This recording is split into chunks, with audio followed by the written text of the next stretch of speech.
Number 10. Harley Quinn, the animated series. I love this version of Harley Quinn. She is definitely one of my favorites and definitely one of the most unstoppable versions of the character that I have seen. Even when you feel like there is no way that Harley and her crew will be able to survive and move forward, they have a tendency to always come out okay, and often even on top, even in the most dire and bleak situations. Harley Quinn here is also an extremely stubborn and determined character who fights to make a name for herself and achieve notoriety as a famed villain, and for that we love her and must pay respects. Harley Quinn from her own animated series is voiced by Kaley Cuoco. And friends, before we move on to our next spot on this list, if you love what we do here at Top 10 Nerd, be sure to show us that you love us by clicking that like button. Boop. Number 9. Batman the Damned. Not only is this version of Harley completely terrifying to behold, but she is also fairly deadly as well in practice. After the Joker was killed, this version of Harley decided to start dressing up as him and terrorizing Gotham in his stead. At one point, she even almost takes down Batman herself. Possibly even more frightening to consider when it comes to her power is that Harley herself was likely mistreated by the Joker and uses this to fuel her own sense of brutality and violence. While I would still say this Harley was initially pretty unstoppable, this version of Harley also has, what do you call that, when you're like a corpse and you have those scars? She got those, so I feel like if you got that and you're alive, and I'm just saying, that seems pretty crazy to me. While I would still say this Harley was initially pretty unstoppable, it should be noted though that she was eventually forced to rein in her attack on Batman. You know, because it is Batman, so at the end of the day. Also, it's literally a series named after him. Sadly, we don't have a Brian Azzarello Harley Quinn the series. Or maybe fortunately we don't have that. I don't know if I'd want that, to be honest. Number 8. Old Lady Harley. Old Lady Harley is pretty epic. For those who are unfamiliar, she makes her first appearance in Harley Quinn issue number 42 from the 2016 series, aka Volume 3. Volume 3 total overall. This version of the character exists in a DC parody version of the Old Man Logan universe from Marvel. Much like in Marvel's Old Man Logan, the world and specifically NYC and Coney Island have pretty much gone to hell, becoming a post-apocalyptic landscape. Despite being older, Harley ends up returning to Coney Island and ending a turf war by battling her gang of Harley's members, claiming the title of ruler of NYC by beating their unsuspecting selves handily. Number 7. DCU. Whether we're calling it the DCEU, standing for the DC Extended Universe, or the rebranded version that we now know, the DCU, simply standing for, you know, DC Universe, the live-action world of DC definitely has one of my favorite versions of Harley Quinn, played by Margot Robbie. Why do I think she's so unstoppable? I mean, have you seen her in James Gunn's The Suicide Squad or Harley Quinn Birds of Prey? She's completely unstoppable in both. In The Suicide Squad, Harley gets kidnapped, and while the squad make a plan to rescue her, she actually ends up escaping all by herself. That's right, Harley rescues herself here. In Birds of Prey, there are many moments where she seems completely invincible to me. My favorite is probably the car chase scene, which we get near the end, where she goes after Cassandra Cain, who's kind of being held hostage at this point by Black Mask, and Harley actually goes after them while they're in a car on roller skates with the help of Helena Bertinelli's Huntress. It's epic. Also, if you haven't watched Harley Quinn Birds of Prey yet, what are you doing? It's so good. Number 6. Bombshells. I think one of my favorite versions of Harley around is the Bombshells version, who also happens to hail from one of my all-time favorite universes in the DC multiverse. Don't you know? In Harley Quinn's series Harley's Little Black Book, Harley even teams up with this alternate version of herself, and together, well, not really working together, but more working separately and it kind of just working out. Well, rather Bombshells Dr. Quinzel working, and main continuity Harley just kind of messing around and getting lucky how she usually does. They end World War II. I don't know about you, but to me that feels pretty unstoppable. That's a big task even in an alternate fictional universe. That's a big task even in the real world. The Bombshells universe is actually set during the time period of World War II and imagines what our heroes, specifically our female heroes and anti-heroes or villainesses, would be like if they existed back then. Number 5. Dick Grayson. Well, not quite as adept and skilled as Batman is, Nightwing has the range of skills to excel as Bruce's replacement, which is what happens in the New Earth continuity after Bruce is believed to have been killed in a fight against Darkseid. Dick Grayson ends up taking up the Batman mantle in his adopted father's absence, believing that Gotham needs Batman and that it would be unwise to let it be known that the original Batman is gone and dead. While Nightwing has many accomplishments as Batman, I more wanted to discuss him because I believe that not only is Dick Grayson a great option when it comes to the Batman legacy, but that recently, even outside of that, he's definitely proven himself to be unstoppable as a character, with or without the Batman mantle attached to him or even affiliated with him. Lately, he's been excelling as Nightwing, the protector of Bloodhaven, and is returning once more to lead the Titans, who will become the protectors of Bloodhaven, and obviously the protectors that Bloodhaven is desperately needing right now. A symbol of hope for a place that is sometimes presented as being even more corrupt than Gotham. However, it should also be noted that before this, Dick was also offered the opportunity to lead the Justice League, following the events of Dark Crisis, with Superman, Wonder Woman, and Batman all seemingly coming together to decide that Nightwing was the best candidate to lead a new league in their absence. Of course, even though Nightwing was flattered by this, he chose instead to bring the Titans back and return as their leader. Or well, I mean, the Titans never really went anywhere, but he was like, we're gonna do Titans now instead. Ba-ba-ba. Number 4. Batman Red Sun. Batman Red Sun is definitely one of the most unstoppable Batmen around. He hails from Earth 30, an alternate world where Superman's Kal-El instead fell to Earth and landed in Soviet Russia, growing up there and becoming a Russian hero as opposed to an American one. Batman is a hero who actively fights against the Soviets, seeking revenge for the death of his parents, who were murdered by Stalin's police. Batman eventually is manipulated into taking on Superman himself, and while he does fail to kill Superman, Batman still makes an impressive attempt there. Especially impressive when you consider that this Batman, like so many others, is completely unpowered. And despite not physically winning that fight, choosing to die rather than allow himself to be captured in the end, Batman still manages to reveal the truth about the people that Superman works for, turning Superman against them and thereby getting his own revenge, despite not being alive to see it fully realized. Batman also lives on after the initial man's death that represented him, inspiring others in Russia to take up the mantle in his place and continue the fight for justice. So although the original guy that was Batman in that reality is dead, Batman still lives on and becomes unstoppable because legacy. Number 3. God of Knowledge. While still technically the main continuity Batman we currently have in the DC universe, and not in the traditional sense and alternate as in someone from another Earth or an Elseworld story, as we counted Dick Grayson before, who is also in the main continuity, I would like to present this version of Batman who represents a specific time in Bruce's life when he happened to gain the powers of Mobius, or at least the power of Mobius's chair. This was a device and tech that was initially used by Mobius, aka the Anti-Monitor, but given to the new god Metron by Mobius, before Batman ended up taking it for himself during Darkseid War. The chair grants whoever sits upon it vast knowledge, and also allows whoever pilots it to travel through time and through to various dimensions. In other words, this made Batman pretty insanely unstoppable. During Darkseid War, various heroes and villains took on new identities, becoming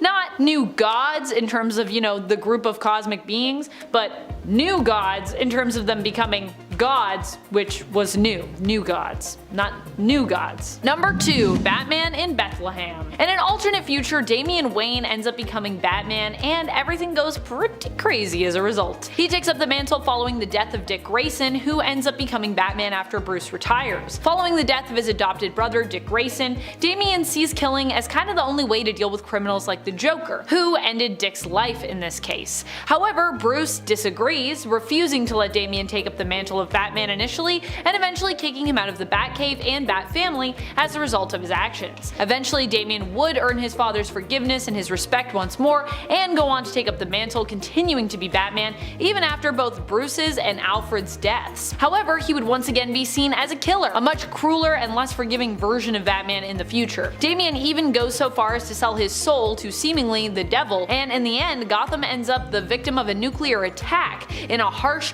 and chaotic apocalyptic post-apocalyptic futuristic world. Still, Damien never gives up, and even goes on to renegotiate his bargain with Simon Hurt, who is suggested to be the devil here. Number 1. Batman Who Laughs. Batman Who Laughs is hands down one of the most despicable and unstoppable Batman we've ever encountered, I think, in the comics. What makes him so unstoppable? Well, he's kind of an unreal combination of Batman and Joker blended together, and I would say it's that makes him so interesting, unique, and ultimately unpredictable and unstoppable. I mean, think about it. He has all the logic and skills of Batman, but the level of cruelty and off-the-wall thinking of the Joker. When he sets his mind to something, usually the Batman Who Laughs ends up on top and gets what he sets out to get. And I know what you're going to say, but Amanda, hold on a minute. Wasn't he defeated during Dark Knight's death metal? Yes, he ultimately was, but at the same time, look at all he accomplished before that. I mean, this is the guy who was able to take down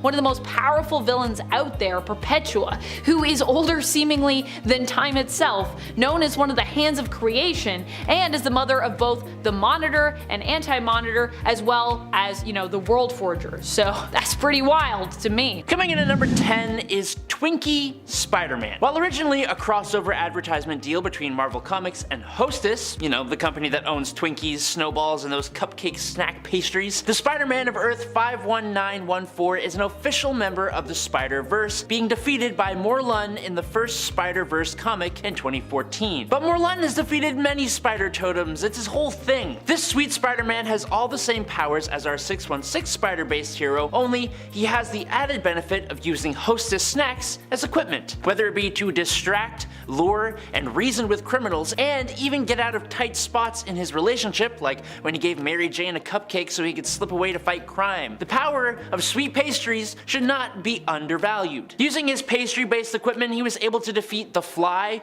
Printout Man, Simon the Evil Swami, Madame Web, Legal Eagle, an unnamed jewel thief, Chairman, Homewrecker, Demolition Derby, Photoman, Hotshot, Junjitsu, Larcenarus Lil, and the Human Computer. So yeah, it's not just the sponsor, it is an added ability that puts him a little bit of a cut above, in my opinion. Number 9. Spider-Man Noir. A grittier, more serious, and ruthless world calls for a Peter Parker who's pretty much the same, and the Spider-Man Noir is definitely that guy. After he seeks out revenge on the Goblin for taking away the life of his Uncle Ben, he goes to a warehouse where a spider idol containing thousands of spiders is broken. One of these spiders bites Peter and Bob's your uncle. Peter has visions of a spider god and is granted abilities. He is granted most of the same powers as regular Spider-Man, with a bit less strength and a stronger healing factor, but with the ability to use organic webbing, Spider-Man Noir may not be the most powerful character in the Spider-Verse. There are plenty of others who have added abilities or play a larger hand in the conflict, but he has the power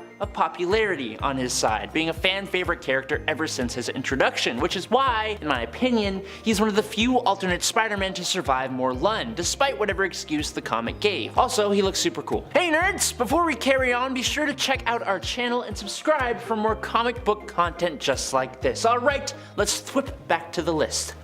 Number 8. Penny Parker. This Parker from Earth 14512 doesn't actually have any powers of her own, and while that may make her a little bit of a strange choice for an unstoppable Spider-Man list, she makes up for it with the totally awesome mech spider suit worn by her father before his demise, and that is half controlled by a radioactive spider. First appearing in Edge of Spider-Verse number 5 in October of 2014, Penny and the spider mech are essentially able to do anything you'd expect from a Spider-Man, and technically she doesn't actually have any written limitations yet. Yes, that's a lame reason for her to be so powerful, but it's a legit reason all the same. The mech suit is outfitted with weapons for basically any situation a story calls for, and defenses that would put pretty much any other Spider-Man to shame. Penny also played a pretty prominent role in the animated Spider-Verse movie, and she's become an extremely popular character, which, as we know, makes her just a smidge more powerful. Number 7. Superior Spider-Man. This one is a little odd. It's Dr. Otto Octavius, yes, Doc Ock, but nearing his mortal end, he switches bodies with Peter Parker, sending Peter off to Spidey Heaven, temporarily, and Otto finds himself taking on the heroic role of Spider-Man. But he isn't evil. Being in the body of Peter gave Otto an insight into Peter's life and motivation situation and actually gave him a change of heart. Now, we have a Spider-Man with all the powers of Peter Parker, but the super genius intellect and cold heart of Otto Octavius. Spider-Ock, or as people call him, Spock, changes things. He took his genius and experience and applied it, making an awesome new suit, spider-bots, and mechanical arms. He also straight up took a few villains to their graves and even single-handedly defeated the Sinister Six, taking the Living Brain as a trophy. He completely dumps MJ, which is kind of a downside, but starts a relationship with Anna Maria Marconi, who became a popular addition to the Spider-Man canon. He purged Carly Cooper of the Goblin Serum, helped Aunt May walk again, got Peter his PhD, mainly for clout, and built a scientific empire that would make him a multi-billionaire. And a version of him played a huge role in the Spider-Verse event, even leading a whole team of spider totems. Number 6. Zombie Spider-Man. Yes, Zombie Spider-Man is essentially the same Spider-Man everyone is used to. All the same powers at least, except after being bit by a zombie, he now also has a ravenous hunger that cannot be sated no matter what, combined with the fact that he is essentially undead and can take a whole whack more punishment. Both of those factors led him and a group of other heroes to consume the Silver Surfer and Galactus, which gave them all the cosmic power, or the power cosmic, however you want to say it. With this power cosmic, the zombie Galacti, which is what they called themselves, have the ability to absorb and tap ambient cosmic energy into their bodies at will and expel those energies, like channeling beams of energy through their hands and teleporting through time and space, devouring entire planets. With this power, they have the potential to phase through objects, accelerate the evolution of life forms, see the past by peeling back the layers of time travel, and to manipulate, absorb, and discharge any form of energy or radiation. But they mainly use it to get their next snack. Though Spider-Zombie loses all of this power, he still had it and was an incredibly powerful version of Spider-Man, and he kept surviving into the new zombie world they eventually ended up on. Number 5. Death Mask Deadpool. When Reed Richards, Mr. Fantastic, comes up with a revolutionary new method for dealing with cancer, he removes a tumor from Wade Wilson's head. What I think no one expected was that removing this tumor had the side effect of making Wade's insanity completely disappear. Deadpool suddenly becomes hyper intelligent, and his insanity instead turns him into becoming a super criminal with a super criminal empire. Now going by Death Wish and looking a hell of a lot like Dr. Doom, Wade basically is Dr. Doom, taking his place as King of Latveria and wearing a super sweet death mask armor. He plans to attack the alternate Earth 616 Deadpool, but when he's defeated, he goes and makes a deal with Mephisto to unleash a literal hell on his Earth. Number 4. Captain Universe Pool. In the comic Deadpool v Thanos, in the Patchwork Battle World, Thanos and Deadpool team up to look for Lady Death. It turns out that the entity had been kidnapped by a rival cosmic force,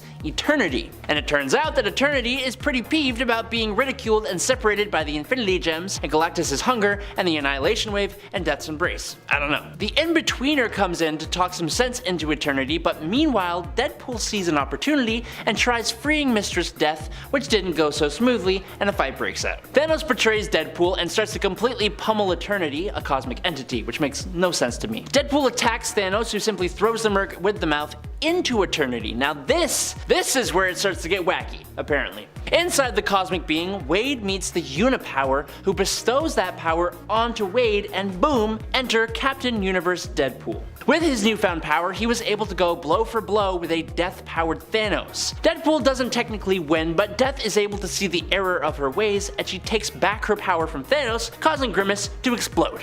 Nice. Number 3. Lady Pool. Wanda Wilson is the Deadpool of Earth 3010. But since she is one of a very few female Deadpools, she naturally is titled Lady Pool. Lady Deadpool joined the side of a group of rebels fighting against loyalists in the United States in her own universe, that were led by Lady Pool's nemesis, General America. Yes, that's Captain America, but a general. According to Wanda, the fight started when fascists in the federal government started to impose their will on the people. As a result, a schism in Congress occurred, generals took sides, and states declared independence, which led to the current predicament. Eventually, she is assisted by 616 Deadpool, and she ends up becoming a main part of the good Deadpool Corps. And eventually, she becomes the leader of that group, sacrificing herself and the Corps' ship in a fight against the evil Deadpool Corps and Galactus Pool. Number 2. Ultimate Deadpool. The Ultimate Universe has a lot of fresh takes takes on 616 heroes, but Deadpool got some rather unique changes that I'm not sure how I feel about, honestly. It's giving me strong X-Men Origins Wolverine vibes, which came out 3 years after this comic, so I'm not saying this comic inspired whatever they did to Deadpool in that movie, but I can't say that it didn't.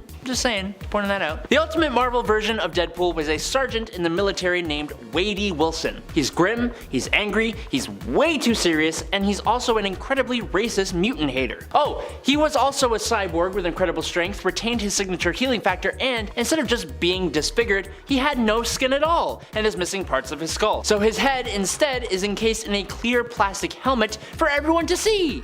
Yay! Deadpool leads the Reavers, who are also pretty horrible in trying to take out prominent mutants, but on live television, like it was for sport or something. Thankfully, Ultimate Deadpool was taken off of the board by 616 Deadpool and Deadpool Kills Deadpool in 2013. Deadpool.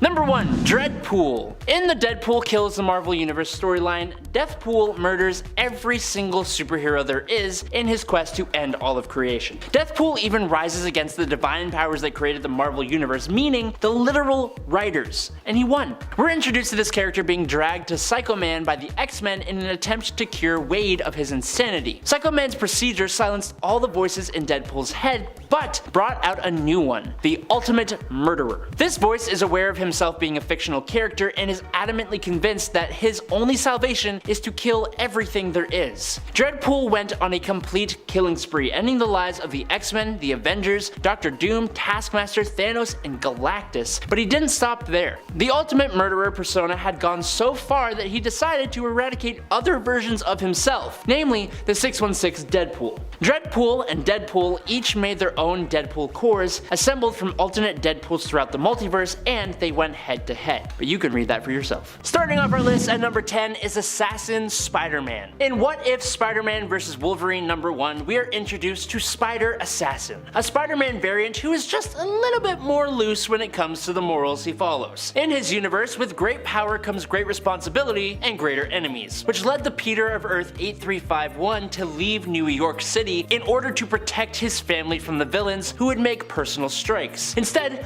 Peter joined up with Wolverine, and because of their time traveling and working together, he is much less opposed to sending criminals to the afterlife, meaning he does it on the regs. He's also almost always serious, not resorting to the usual quips and jokes that we are used to Peter using to cope with difficult or precarious situations anymore. His serious nature is also reflected in his costume, with a much darker look, especially with those black eyes. I really dig it. His web shooters have also been shown to shoot black webs in some panels, and they also include some more lethal means of dealing with his foes. He is an effective addition to the Spider Army when it was formed, and an extremely effective Spider-Man indeed. Number 9. The Spider. There are a lot of characters who go by the name of the Spider, including a pulp hero from way back in the day, but specifically, we are talking about a Peter Parker variant that's bonded with the Carnage symbiote coming from Earth 15. The Spider of Earth 15 is a much more sadistic, sociopathic, red-headed version of Peter Parker. He even claims that he has been sentenced to a total of, quote, 67 life sentences in prison for the crimes that he has committed. But of course, to make him just a bit more lovable, he has a sense of humor very much like that of Deadpool. It's great,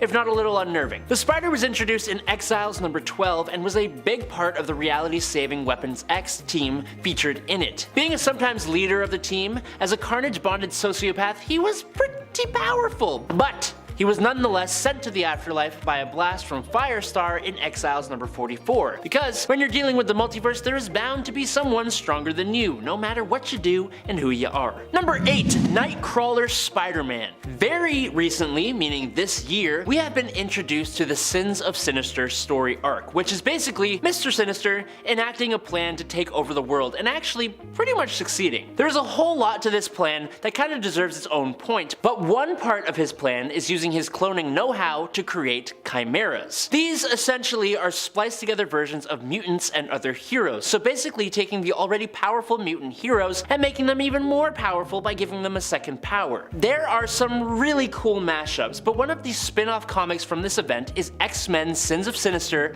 Nightcrawlers. This comic features a team of spliced together Nightcrawlers who call themselves the Legion of the Night, and one of these splices puts the powers of Nightcrawler on a clone of Peter Parker. Spider. It's a blue-skinned man who can do whatever a spider can, but who can also bamf from place to place. I never knew it was something I needed, but it definitely is. Nightcrawler never gets enough love in my eyes, and he's definitely one of the coolest of the X-Men. Unfortunately, I think Marvel knows how powerful this combo would really be, so they dispose of this chimera in a pretty lame way, but in my eyes, unstoppable. Number 7, Spider-Pool. Okay, I'll be honest, we have like zero information on this alternate Spider-Man. During the Spider-Verse, we were introduced to so many versions of Spider-Man that to go through each and every one in detail would have left us with no actual Spider-Verse story, and that story is dope, so no. But good golly, I wish for this one character they would have. First spotted in issue 9 of The Amazing Spider-Man from 2014 in a tiny little panel is an alternate Spider-Man wielding a katana. We see him again from the back in issue 14, and then we finally see a frontal view of this Spider-Man in issue 15 when the suspicions are confirmed. There for all to see is a Spider-Man who is also dressed with elements of the character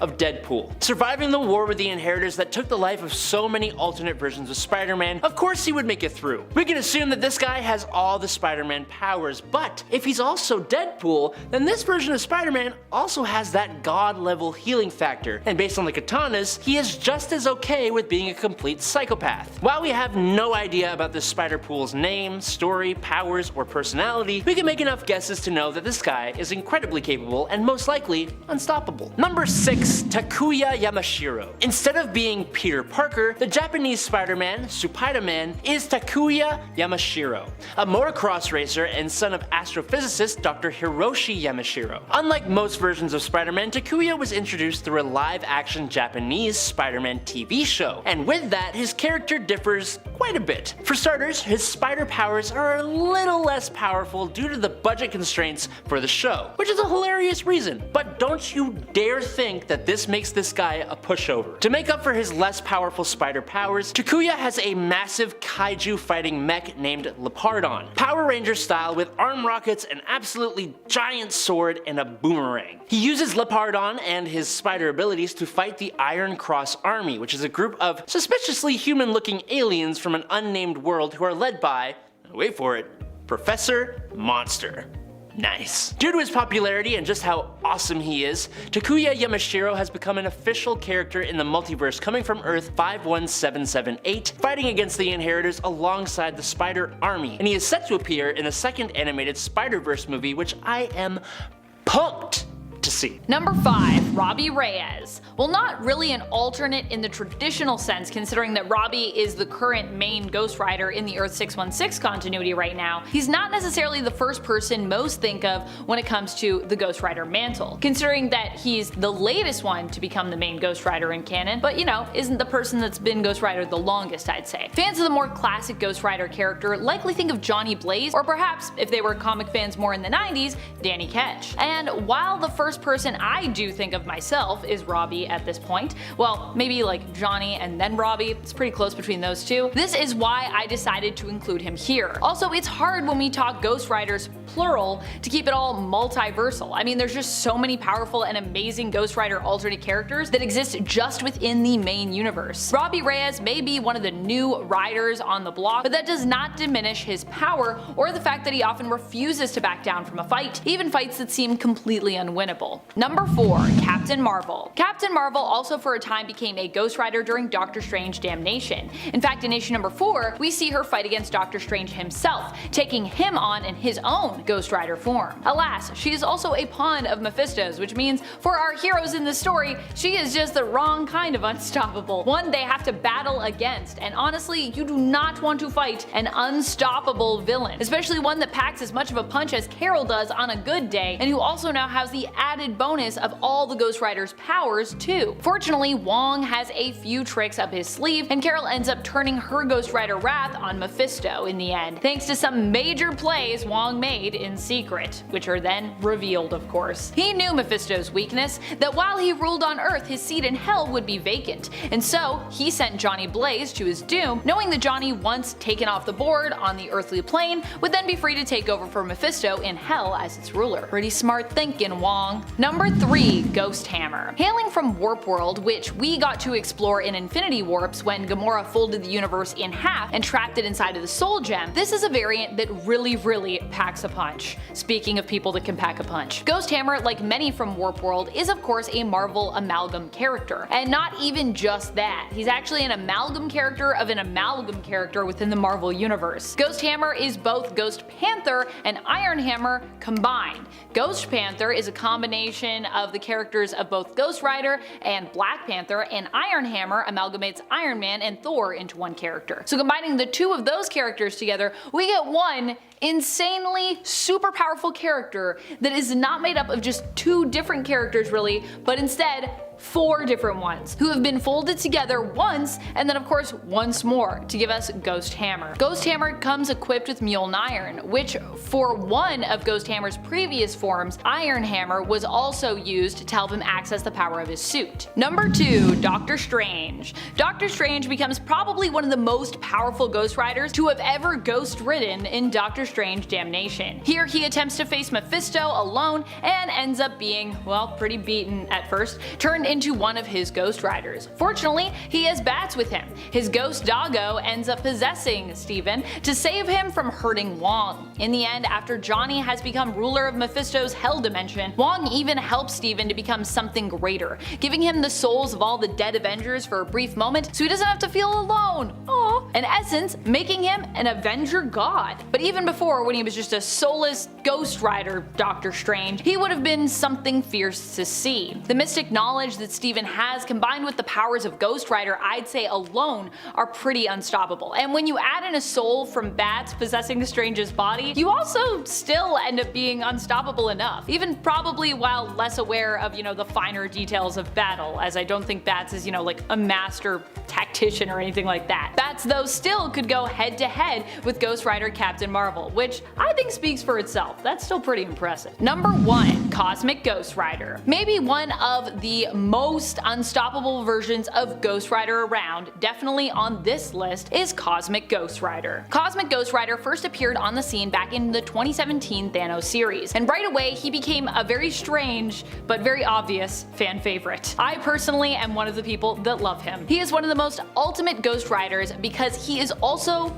like the Punisher, an anti-hero well known for his ability to bulldoze through most of his enemies despite really just being a human without any real superpowers to speak of himself. He is also of course known for his ability to never give up, and this is showcased during his time as Cosmic Ghost Rider. Even with all of those he knew and loved from Earth gone and defeated by Thanos upon his return, Frank Castle still sought vengeance. And even after that was not possible, he regrettably joined up as Thanos' herald and still kept going somehow. He died, went to Valhalla, and then returned to have some time traveling adventures after Odin realized he wasn't really super happy there and didn't really quite fit in. Number 10. The Dawnbreaker. The Dawnbreaker was so unstoppable that he managed to destroy his entire world. This version of Bruce Wayne hails from the dark multiverse, from Earth -32. Here Bruce's story goes as anticipated in the beginning, with him being just a child when his parents were gunned down by Joe Chill. However, young Bruce in this tale is instead granted a Green Lantern ring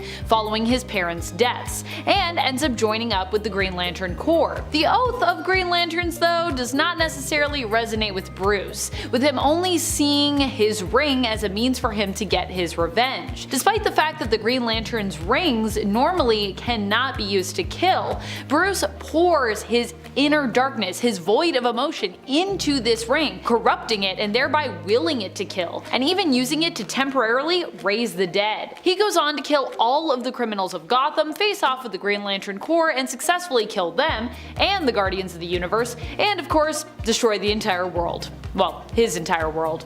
A world. And friends, before we move on to our next spot on this list, if you love what we do here at Top 10 Nerd, why not show us you love us by clicking that like? Number 9. Helena Wayne. Helena Wayne goes on to take up the Batman mantle on Earth 2. The New 52, Earth 2 that is. This version of Helena Wayne was helping her father to fight against an army of parademons as his Robin when she was transported to another world. Now on this Earth 2, Helena Wayne is actually the daughter of Bruce, so yeah. Despite the fact that her father father did not survive that battle, Helena and Supergirl both did, being transported to the Prime Earth continuity. While here they initially were also unstoppable in their search to find a way home, at least initially. Despite the fact that Huntress, aka Helena Wayne, the daughter of Bruce Wayne and Selena Kyle, would eventually give up on this dream, she and Supergirl would also eventually be returned home to Earth 2. Once there, Helena would go on to also take up the mantle of Batman. Number 8. The Batman. I think one of the most unstoppable Batmen I've seen recently, despite his youth, would be our Year 1 Batman from the now Elseworlds DCU movie The Batman. In this film, Batman is played by Robert Pattinson and is presented as a version of Bruce who is still kind of struggling to find his footing in the city of Gotham as a hero. In fact, many people actually fear and revile Batman at this point, GCPD included, who, other than Jim Gordon, are not really on his side. However, despite being less experienced in comparison to some of the older, more established versions of the character, I would say that Batman, against all the odds here, is still impressively unstoppable. This likely has to do with the fact that he is not only attempting to prove himself as an ally and force of good to the city and its people, but also kinda to himself, trying to find a purpose in a world that he seems to have become increasingly disconnected from. In the end, Batman realizes that hope above all else is one of the most important things, not fear, and we see him begin to make his way down the path to becoming the hero that Gotham needs. Number 7. Jason Todd. In Battle for the Cowl, Batman is believed dead, and a final message is passed on to the Bat family members. Among those summoned to hear Bruce's final words is Jason Todd, former Robin, sometimes villain, and all around just a pretty complex character and vigilante. With Bruce absent, Jason believes this is his opportunity to prove himself and take up the cape and cowl. As Batman, Jason is relentless, not shying away from bloodshed or killing the criminals he comes up against, and dons a heavily armored suit and the former mask of Michael Lane's Azrael when he was the Bat Devil mask. This version of Batman is not against using guns, making him even more deadly, especially when he obviously shoots to kill. Jason Todd's version of Batman managed to best Nightwing, Tim Drake, and Catwoman in battle, successfully defeating all of them, although in the end, Nightwing did return and managed to defeat Jason, but this was also in part due to Dick gaining the upper hand in their final fight. Well, I mean, not their final fight, because you know, this is comics, so there's a lot of stuff that happened after this, but just in regards to this specific story, I mean. Number 6. Dark Knight Returns. Of course, we have to have Dark Knight Returns, Frank Miller's dark, futuristic take on an older Bruce who chooses to return from retirement and don the cape and cowl once more. I mean, he is kinda the definition of unstoppable, is he not? This version of Batman ends up literally leaving retirement as an old man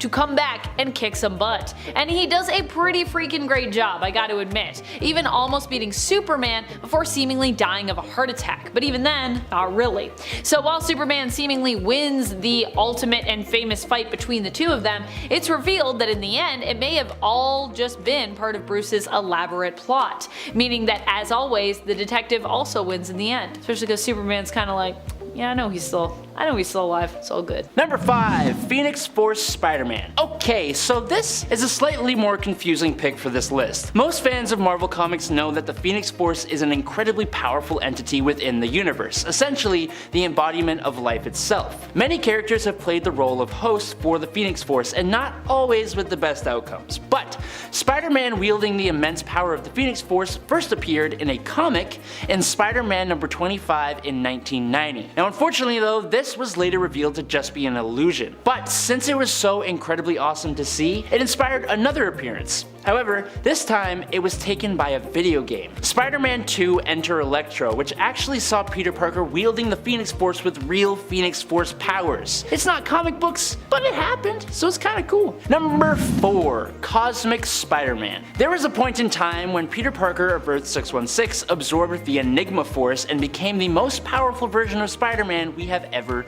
even seen, even capable of punching the Hulk into orbit. Now in the mainline continuity he doesn't have it for very long, but on Earth 13 he kept the powers and became the hero Captain Universe. So this Peter Parker has all the usual Spider-Man powers, but also now has cosmic awareness, energy manipulation giving him energy blasts and flight. He can manipulate matter, making his webs as strong as adamantium or even changing their shape altogether. He has fought and wiped the floor with some truly strong foes foes like Thor, Graviton, and of course the Hulk, and he never truly hit his upper limit of strength and power, even when he cleaned up all the oceans and threw all the Earth's trash into the sun. His universe became a safe haven for all the Spider-Men and Spider-Women in the multiverse when the Inheritors were hunting them down, because Captain Universe could defeat them, and his cosmic powers are gone when he leaves this dimension. Now unfortunately, he is consumed by Solus, who was allowed to get a hold of him and used his powers against him in Amazing Spider-Man number 11 in 2014, but if we don't think about that, we just look at all the other stuff, pretty powerful.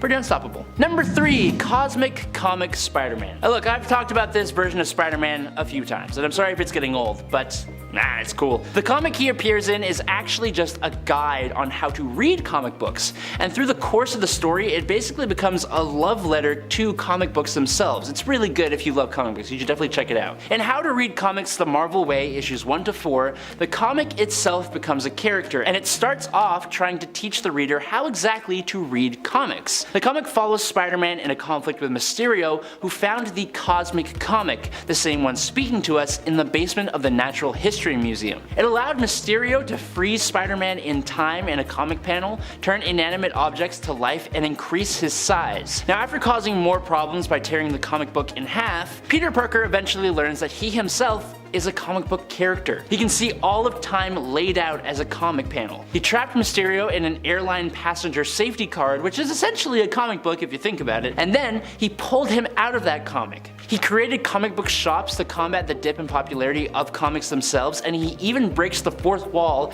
and begins to talk to the reader. Essentially, Spider-Man temporarily had control over comic books themselves, which if you think about it, is similar to, but even more powerful than the ability of a comic book character to warp reality. Number 2, Power of Love Spider-Man. Okay, so this isn't really an alternate version of Spider-Man. This is still 616 Peter, but merged with the nexus of all realities, gaining enough power to fight the Outrider. The story is actually a little difficult to follow and understand. It took me some time, so it may be because I'm just lacking in brain cells, or it may be that it's all very convoluted and the art isn't exactly clear. So if I get any information here wrong, feel free to correct me, please. But as for the power Spider-Man possesses here, he doesn't actually do much, aside from facing Outrider, that is, if you consider not doing much as destroying and recreating multiple different universes in order to save all of creation. So he does a lot. And that sentence alone does kind of speak volumes about the power that Spider-Man possessed for a little while. The story is in Peter Parker's Spider-Man Annual number 1, and you should definitely check it out so that you can figure out everything I just said, because I think I messed it up. Number 1, Beyonder Spider-Man. For this point, we are talking about regular old Peter Parker from Spider-Man and Secret Wars number 4, when he temporarily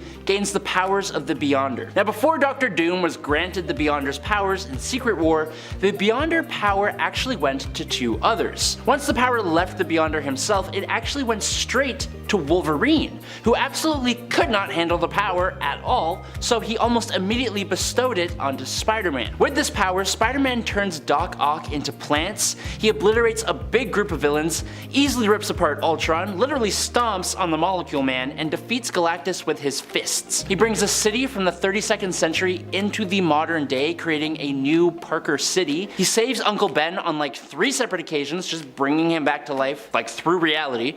But then we learn that all this happened in like 1/10000000th of a second before Dr. Doom took the power back for himself, which is the way it ended up being and was supposed to be the whole way. Number 10, Swordsman. When the world's heroes gave up their lives in order to destroy the villain Onslaught, what they didn't know is that Franklin Richards had subconsciously created a pocket universe to save everyone. No one knew of this, and they spent an entire year on this counter-Earth reliving their new lives as heroes reborn, because that was the name of the comic. One of these heroes that seemed to be native to this pocket universe was a guy by the name of Swordsman. Swordsman was a member of the Avengers, and he was with them in their fights with Loki, Kang, and the Hulk. And eventually, he became the last Avenger when the other Avengers went back to Earth 616. Now sadly, Swordsman ended up getting cancer, and in an effort to keep the world safe, he created a new team of heroes called the Remnants, leading them under his new name, Deadpool. Unfortunately, he had to retire from superheroing because of the cancer, but then, in a sudden twist, Deadpool/Swordsman learns that his entire reality and everyone in it is actually just the fabrication of a young boy named Franklin, and he goes absolutely mad and wants to destroy the entire dimension. He steals a SHIELD helicarrier filled with nuclear boom booms, and then launches all of them at the Watcher's Citadel on the moon, riding one of them along the way. Turns out he actually creates a tear in space and time and meets an evil core of Deadpool's, and he joins up. Number 9. Kidpool. I am putting Kidpool on this list for pretty much one reason. 2 words. Lightsabers. Technically, it's one word, just let me live. Anyone who wields a lightsaber is automatically just better, okay? And when that person is a pre-puberty Wade Wilson, and he wields not just one, but 2 lightsabers, is beautiful. Hailing from Earth 10330, Wade Wilson was a new student of the Xavier Orphanage for Troubled Boys, and he really was a troubled boy. Unfortunately, this means he was a little bit of a loner. He got put in detention with a kid version of Scott Summers, aka Cyclops, and so Wade and Scott decided to team up and escape from detention and go crash the prom so Scott could be with Jean Grey. At the prom, Wade ended up getting into a battle of fisticuffs with the kid-sized version of Logan, aka Wolverine, and the fight made the prom come to a halt and saw Kidpool get embarrassed in front of all the other kids. So he decided to leave, but just when that happened, he was confronted by 616 Deadpool and joined up with his good guy Deadpool core. Number 8. Hulkpool. Hulked Out Heroes is a nice, sweet little 2-issue comic that is honestly just the best. Basically, MODOK and the leader had gamma mutated a few pretty powerful heroes like Thor and the Thing and Wolverine and a whole bunch of them, and that on its own is dope. But they also gamma mutated Deadpool so that he is now Hulkpool, and he and Bob decide to head off to do their own thing. They head to Thunder's base and use her time machinery, and Bob sends Hulkpool back through time with the intention of crushing his normal weak Deadpool self. Because, I don't know, I guess paradoxes don't exist here. Instead, Bob accidentally sends Hulkpool on a trip through time, starting in 1717 on board a pirate ship where Ben Grimm, the Thing, has taken on the role of Blackbeard. Hulkpool joins him as his first mate, and they face off against a giant squid until Bob sends them back even further and they come face to face with Devil Dinosaur. After that whole chaotic journey, all 3 of them are time displaced to the Wild West where, of all people, they run into Hawkeye. Hulkpool travels again, but this time he ends up at the exact moment when Captain America and Bucky Barnes are in the process of completing the mission where Bucky tragically passes away, quote unquote, because we know what actually happens. And Hulkpool stops the whole thing from happening in the first place. Not only that, but he helps Cap take down the Red Skull and Germany's leader in one go. Not bad. He stops Matt Murdock from getting covered in toxic waste, Doctor Strange from getting in his car crash, the Fantastic Four from going to space, Donald Blake from becoming Thor, Peter Parker from being bit by a spider, Tony Stark from being taken hostage, and Bruce Banner from being gamma irradiated. All before he finally faces himself from the day before, only to find out that he's created a whole new timeline and that pirate Ben Grimm became the first president of the United States, and Bob is hailed as a god. Number 7. Venompool.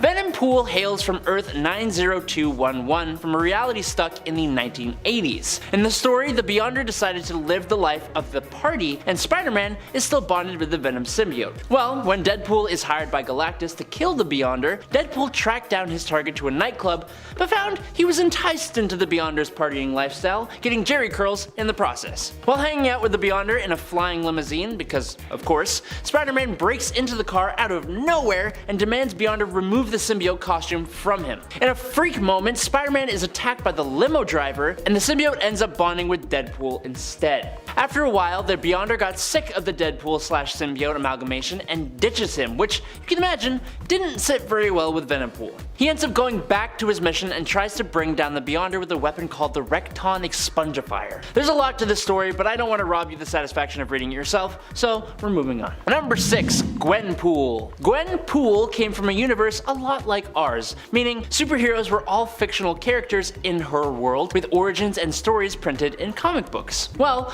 Gwen was obsessed with them. Thanks to a series of events, when she wound up in the Marvel Universe, she put on a costume and became a mercenary as Gwenpool. Gwen is a regular human, but she knew all this was fictional inside a comic book, which allows her to completely break the fourth wall, which has helped her snag victories on multiple occasions, not to mention the fact that she knows everything about pretty much every hero. Her knowledge that everything is in a comic book also allows her to completely detach from anyone she is hired to take down, making her a pretty effective merc. Despite that, Gwen has grown to care for the people that inhabit her adopted universe, though she continues to believe that she is a fictional character in a comic book. Gwen's chief enemy is MODOK, the mental organism designed only for killing. Gwen was part of MODOK's mercenary group for a short time until the boss realized that Gwen possessed no actual skills at all, making him pretty peed off. Gwenpool is awesome, and she has the ability to bring people into the space between comic panels, which is just a level of meta that I'm not ready for right now. Number 5. Last Son of Earth. The Clark Kent featured in the Last Son of Earth story is very much a mirror image of the classic version of the character. In this Elseworlds tale, Jonathan Kent is a scientist on Earth who discovers that a meteor is headed for the planet. He builds a rocket and sends his newborn son out into space, where he ends up on Krypton and is discovered by Jor-El. Jor-El spends years adapting Clark to Krypton's harsh conditions and raises him as his own son. Kal-El is on an archaeology dig when he discovers a Green Lantern ring, which allows him to prevent the destruction of Krypton. He returns to Earth to see if anyone survived and discovers a post-apocalyptic society with one tribe being led out of the Daily Planet by their chief, Perry White, and an evil murderer named Lex Luthor being in charge of the other. Clark discovers that his time adapting to Krypton's atmosphere has given him superpowers while on Earth, giving him both the powers of Superman and Green Lantern. He manages to help restore the Earth, transforming it into a utopia with Krypton's technology. Number 4. Kingdom Come Superman. The Superman on Earth 22 is a bit older and wiser than the usual Superman, but he is no less powerful. He comes from a world where most of the classic heroes have retired, only to be replaced by violent and angry new heroes who have no value for human life. After Kansas is wiped out in a superhero accident, Superman comes out of retirement to help get the world back on track and to reform the Justice League. As he has gotten older, he has actually developed an immunity to kryptonite, leaving only his weakness to magic as an effective way to fight him. He was briefly transported to the main Earth, where the Justice Society kept him prisoner until they could gauge whether or not he was a threat. However, when he heard that a woman was about to jump off of a roof, he escaped custody and defeated the entire JSA in combat just to save the woman's life. Number 3. Red Sun Superman. Superman Red Sun asks the question, what if Superman didn't land in the United States, but instead landed in Soviet Russia? He is raised to be a Soviet Superman and defends the ideals that Stalin promotes. He eventually replaces Stalin and takes over the Soviet Union, using his armies and his powers to force every other country on Earth to fall in line and join the Union. The only country that doesn't join is the United States, that is being run by President Lex Luthor, who must stand up to Superman and prevent him from taking over the world. Throughout the book, we see awesome displays of power from the Man of Steel, with him being so effective that the people in his own country don't even bother wearing seatbelts anymore because they know he will save them. He fights versions of several of the heroes, such as Green Lantern, who he defeats with ease, telling him that a weapon that can create anything you can think of is useless against someone who can move faster than thought. Number 2. All-Star Superman. In All-Star Superman, the Man of Steel rescues a manned sun mission that is under attack by Lex Luthor. He stops the attack, but it turns out that Luthor's real plan is to cause him to overdose on solar radiation, giving him what is essentially a terminal disease. Superman is dying, but the extra solar radiation actually makes him stronger for the time he has left. He develops an immunity to kryptonite and becomes strong enough to lift 200 quintillion tons without breaking a sweat. It is because of these heightened powers that Superman is able to fly into the sun at the end of the story in order to prevent it from dying by building it an artificial heart to keep it alive. Number 1. Silver Age Superman. When Superman was introduced in 1938, it was considered the beginning beginning of the golden age of superheroes. During this period, he slowly developed a lot of the powers we associate with him today. He was originally able to leap tall buildings in a single bound, and this eventually morphed into flying, you know, things like that. His stories were quite grounded and usually featured him going up against gangsters and slumlords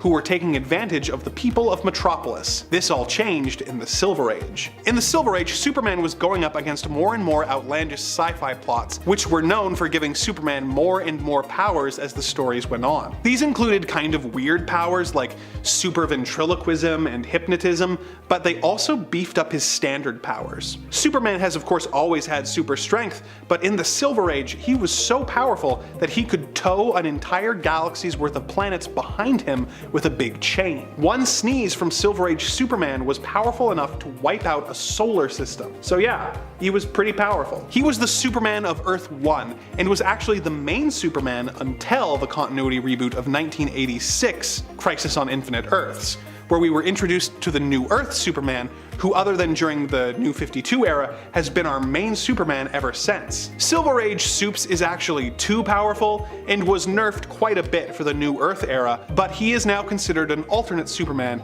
and is by far the most powerful version of the character. Number 10. Falcon. Well, there have been many different Ghost Riders across time in the multiverse. Sometimes we only have to look as far as our own 616 backyard to find some really unstoppable versions of this character. And this includes when Falcon himself was turned into a Ghost Rider. This all went down during Doctor Strange Damnation issue number 1, where Doctor Strange basically made a bet against Mephisto and lost that bet, who at that time had basically taken over Las Vegas and had bigger plans in regards to world domination, or should I say damnation. When Falcon was transformed into a Ghost Rider, he also carried with him his skills and abilities as a hero, which made him a pretty tough one to face when Strange's Midnight Suns were called into action. When he was pulled over to the Ghost Rider side, it was in a moment of weakness when he and the other Avengers let their differences get in the way of them saving people, which basically resulted in them beginning to fight in the midst of trying to respond to the chaos that was happening in Las Vegas. And friends, before we move on to our next spot on this list, if you love what we do here at Top 10 Nerd, be sure to let us know by clicking that like button. Number 9. Ghost Rider 2099. The Ghost Rider of the future is basically like the Terminator. Kenshiro Zero Cochrane was attempting a hack with his gang when they were attacked by a rival gang, who basically attempted to steal the encrypted data that they had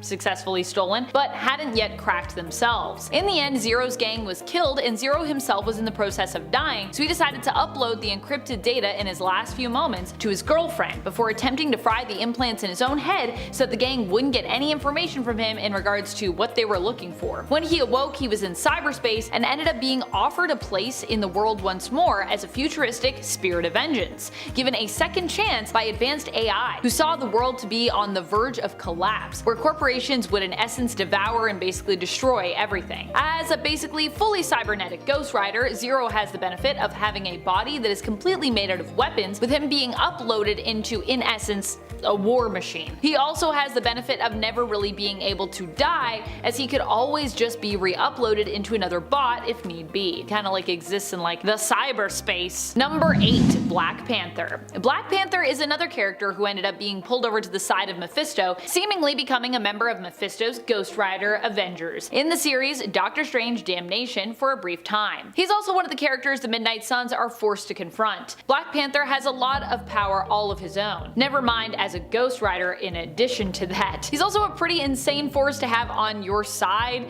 especially on Mephisto's side, and operating as one of his Ghost Riders, when you also consider the political power that T'Challa has as the King of Wakanda, and at the time as the leader of the Avengers. Black Panther is one of the Ghost Rider Avengers who greet the Midnight Suns when they first arrive in Las Vegas. They are not solely confronted by him and the other Avengers though, and I suppose calling them Strange's Midnight Suns earlier was a little hasty of me, although that is kind of what happens later, considering the role that Strange plays in this story. Really, it would be more accurate to call this formation of the Midnight Suns Wong's team perhaps. Wong, one of my favorites. Number 7. Ghost Rider, Trail of Tears. This alternate version of Ghost Rider has such a tragic story and is definitely one of those Ghost Riders that would simply never give up. In fact, in a way, him being so unstoppable was kind of his downfall, as this version of Ghost Rider became aware of the curse that basically comes with being the spirit of vengeance. Like, it literally is a curse when you think about it. For this point, we're focusing on a Ghost Rider who is still from the main continuity, but exists in the past. Caleb. Caleb was a free man who managed to acquire freedom for his wife and for himself in and around the time of the American Civil War. I love Caleb not just because he is a super powerful Ghost Rider with some unique abilities, but also because his story feels unstoppable in the sense that, I mean, it's really great. It also comes with a moral that we honestly don't see enough in stories like Ghost Rider, with Caleb at the end basically acknowledging that he is cursed to hunt for vengeance, a quest that will never end. Well, this is, I guess I should more say, although Ghost Rider we do touch on it a little bit more, but in comics we don't touch on that as much as I think we should. And Caleb realizes that no matter how noble the cause may seem, anyone that hunts for vengeance is basically already damned. Number 6. Mighty Thor. Mighty Thor would have to be one of the most epic characters to have become a Ghost Rider in recent history. I mean, the power of Thor and Mjolnir alone are insane. Combine those with becoming a Ghost Rider and you become pretty undefeatable, I would say. We see this happen in action when Mighty Thor Jane Foster also joins Mephisto's side of the fight against the Midnight Suns in Doctor Strange Damnation. In issue number 3 of the series, Mighty Thor swings her hammer at Blade, and later we see her in one-on-one combat briefly fighting against Dr. Voodoo. Fortunately, that was all that was needed for Johnny Blaze, also fighting alongside the Midnight Suns against Mephisto as opposed to for him, to push ahead and face Mephisto himself. However, it just goes to show how hard it is to actually fight against a Ghost Rider version of Mighty Thor. And even then, Mephisto's Ghost Riders, Mighty Thor included, seem to be doing their job at that point, remaining pretty unstoppable, at least as of issue 3, as Mephisto takes away Johnny's curse, freeing him and making him human again, only so he can basically threaten his now very immortal life. Number 5. Days of Future Past. Wolverine in the Days of Future Past storyline comes from a future world that has become apocalyptic because of the Sentinels, which basically eradicated mutants by the thousands and ended up enslaving the planet, both mutant and humankind alike. Now Wolverine, who in this future is older and by extension more experienced, is a more powerful version of his 616 counterpart. He still has all the powers of the regular Wolverine, but he just works a lot smarter. Unfortunately, he still ends up passing when a Sentinel destroys him, leaving only his adamantium skeleton behind. But thanks to comics being comics, this version is revived and appears again much later on in Earth X, standing in for this Earth's Wolverine, who had finally married and settled down with Jean Grey, which I think makes him more powerful, but he also really settled, grew a rather large gut, and seems to have completely distanced himself from his former self. Jean also abandons her former life and is now an out-of-shape housewife chasing after their kids and resenting her choice to marry Logan. So yes, Days of Future Past Logan was needed here for sure. Number 4. Old Man Logan. In the alternate universe where we are introduced to Old Man Logan and Old Man Hawkeye, everything is in shambles. It's an apocalyptic wasteland, and all because the villains, under the leadership of the Red Skull, had coordinated a massive attack on the world's superheroes, leaving only a very few alive. Logan himself was tricked into wiping out every single member of the X-Men, and while that is tragic, I do have to say that's incredibly impressive. Like, damn. Impressive or not, it drove Logan mad with grief and he vowed to become a pacifist. He retired to a quiet farming family life, letting the world go to hell around him, but we need a story, so that can't fly. Eventually, being short on money and needing to help his family, he joins Hawkeye on an adventure across America to deliver a briefcase of super soldier serum. After he goes on this grand adventure, defeats the Red Skull, and returns home, the Hulk gang has decimated his family. This is when he finally pops his claws for the first time since the story began, and ooh, it's satisfying. He wipes out the entire gang and eviscerates the Hulk himself, and then eventually finds his way to the main Marvel universe. Another version of him even gets the powers of Venom as well. So cool. Number 3. Weapon Omega. After the Mutant Legion went back in time and accidentally took the life of his pops, Xavier, Apocalypse came out of hibernation 10 years too early and took over control of the United States. Enter the Age of Apocalypse story. storyline. The Logan of Age of Apocalypse is extremely ferocious and he goes by the name Weapon X. He has only one hand after having it blasted off by Cyclops, but his claws still pop through the nub, which is kind of alarming. He and Jean Grey set off apart from the X-Men to save mutants and stop Apocalypse, but Weapon X eventually becomes the new Apocalypse, gaining his celestial and mutant powers to try and stop aliens from destroying the population of Earth. Yes, it's nuts, but I suggest you check out this story because it's super cool. Number 2, General James Howlett. In the second volume of Extreme X-Men, joining a team of multi-dimensional mutants that hunt down evil Xaviers across many dimensions is a much different version of Wolverine. Hailing from the reality of Earth 12025, this version of our feral mutant is the Governor General of the Dominion of Canada and Viceroy of Her Majesty's expedition to Shangri-La. He is like a version of Wolverine who is also mixed with President Theodore Roosevelt but still Canadian. General James Howlett is an adventurer and hero alongside his partner and lover, the demigod Hercules, or Heracles if you prefer and want to get smarmy in the comments. These two shared a love that was built after years and years of working together, and their bond was so strong that Herc gave James a super cool upgrade in the form of a skeleton made of adamantine, which is a godly golden metal even stronger than adamantium, making Wolverine completely indestructible and immune to telepathic attacks. Unfortunately, due to the god on mortal nature of the relationship, the Greek gods banished the pair to Tartarus, where they fight hordes and hordes of lost and damned souls for like 4 years. His penchant for big booms and affinity for political service make him a fun take on this character, and the beard?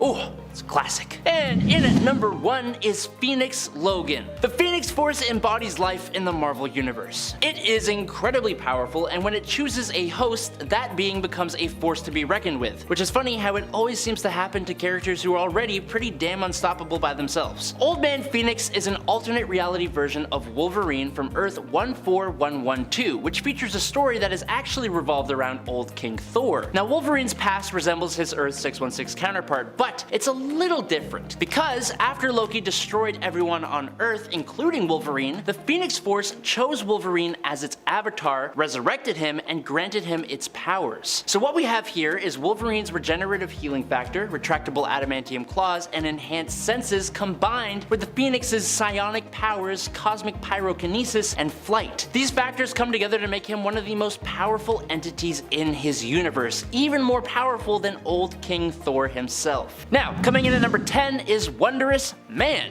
from Earth 11. Talking about unstoppable alternate Wonder Woman, and of course, a man makes the list.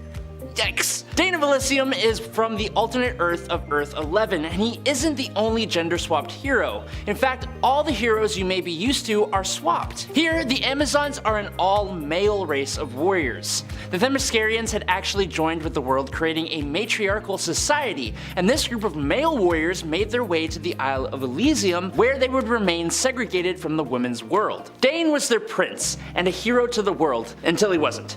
Dane found himself expelled from the Justice Guild, this world's Justice League of America, and banished from women's world when he took the life of Maxine Lord for controlling Superwoman. Dane didn't take too kindly to this banishment, and so he decided to fight for his honor and the honor of the Amazons of Elysium by invading the United States and battling the Justice Guild, the Freedom Fighters, and the Army of Atlantis. In at number 9 is Flashpoint Wonder Woman. Flashpoint is one of the groundbreaking stories to come out of DC, presenting us with an alternate timeline caused by the Flash. It's also going to be the basis for the DCEU's Flash movie. What I have not heard word on just yet is if the Warlord version of Wonder Woman from Flashpoint will show up in that movie. By all that is holy, I hope she does. This version of Wonder Woman is already Queen of the Amazons when we are introduced to her character, and she's in a bitter rivalry and war with Atlantis and its ruler, Emperor Aquaman, which is a stupid name. That whole conflict started when her mother, Queen Hippolyta, was removed from the living at Wonder Woman and Aquaman's wedding. Diana then took the life of Mira as retribution, and the conflict snowballed until Diana had taken complete control of the UK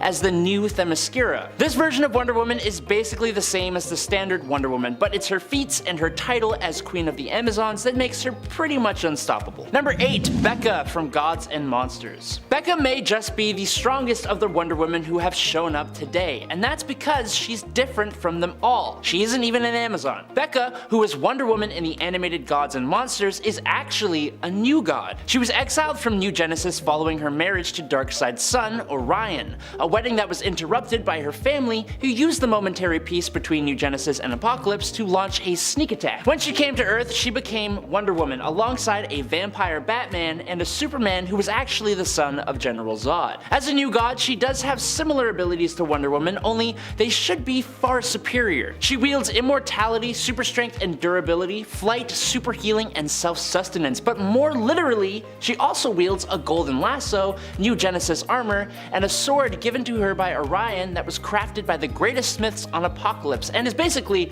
indestructible. Certainly a powerful version of Wonder Woman. Number 7. Superwoman from Earth 3. While Superwoman is an alternate version of Wonder Woman, originally she was actually the Lois Lane from Earth 3, who on this world seems to have similar powers to a Kryptonian, but she was indeed an Amazon, wielding the lasso of submission instead of truth, which was capable of forcing others to do her bidding and forcing them to love her. She was capable of not only everything Wonder Woman could do, but she could fire beams of red-hot energy from her eyes, and she could fly, which I'm pretty sure Wonder Woman can do most of the time. She created an incredibly toxic love triangle between Ultraman, which is Superman in this world, and Owlman, which is Batman in this world, of the crime syndicate of America, even having a child with Owlman, but promising to Ultraman that it was his, but it was actually some other guy's baby, and it's just this big whole thing, and whew.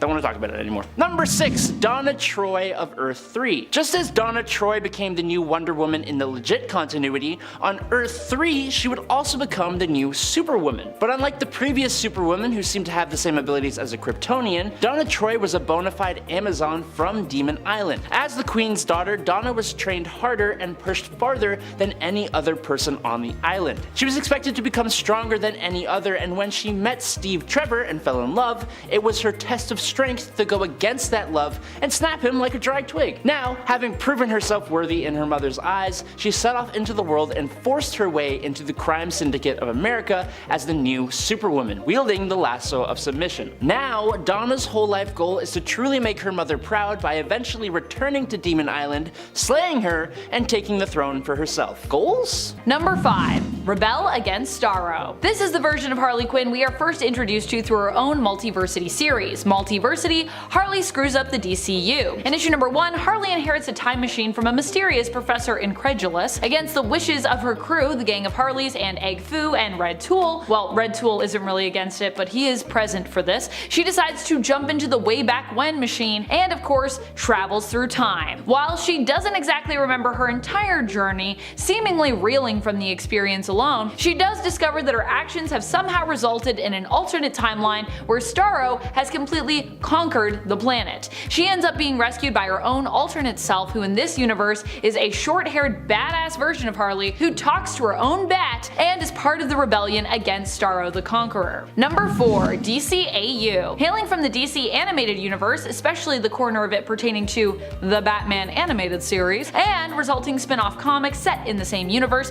we have kind of the original Harley Quinn, to be honest. Well, it seems a little weird to me to put her on an alternate list, since she is technically the main version of the character. There are those out there who actually still consider her an alternate because she hails from the animated universe as opposed to the comics, even though technically she came first, so she'd be the original. The Batman, the animated series version of Harley Quinn, is often depicted as being a lot more of a dangerous villain. She doesn't often hold back, and she doesn't often act as a hero. Unlike the modern day comic book version of the character, this version of Harley Quinn almost seems to be virtually unkillable and has at times broken the fourth wall, implying that she is even aware that she herself is a cartoon character, which to me is pretty powerful, I would say. Harley Quinn from the DCAU appeared in the Batman Adventures comic series and of course in the Batman the Animated Series, where she was voiced by Arlene Sorkin. Number 3. Red and Black Lantern. Although I believe the Little Black Book is supposed to be set in the main continuity, I kinda like to consider some of the really souped up versions of Harley as their own alternates. Also, Harley's kinda interesting, and I feel like even if it's main continuity, sometimes it's always kinda wonky with Harley. But although they do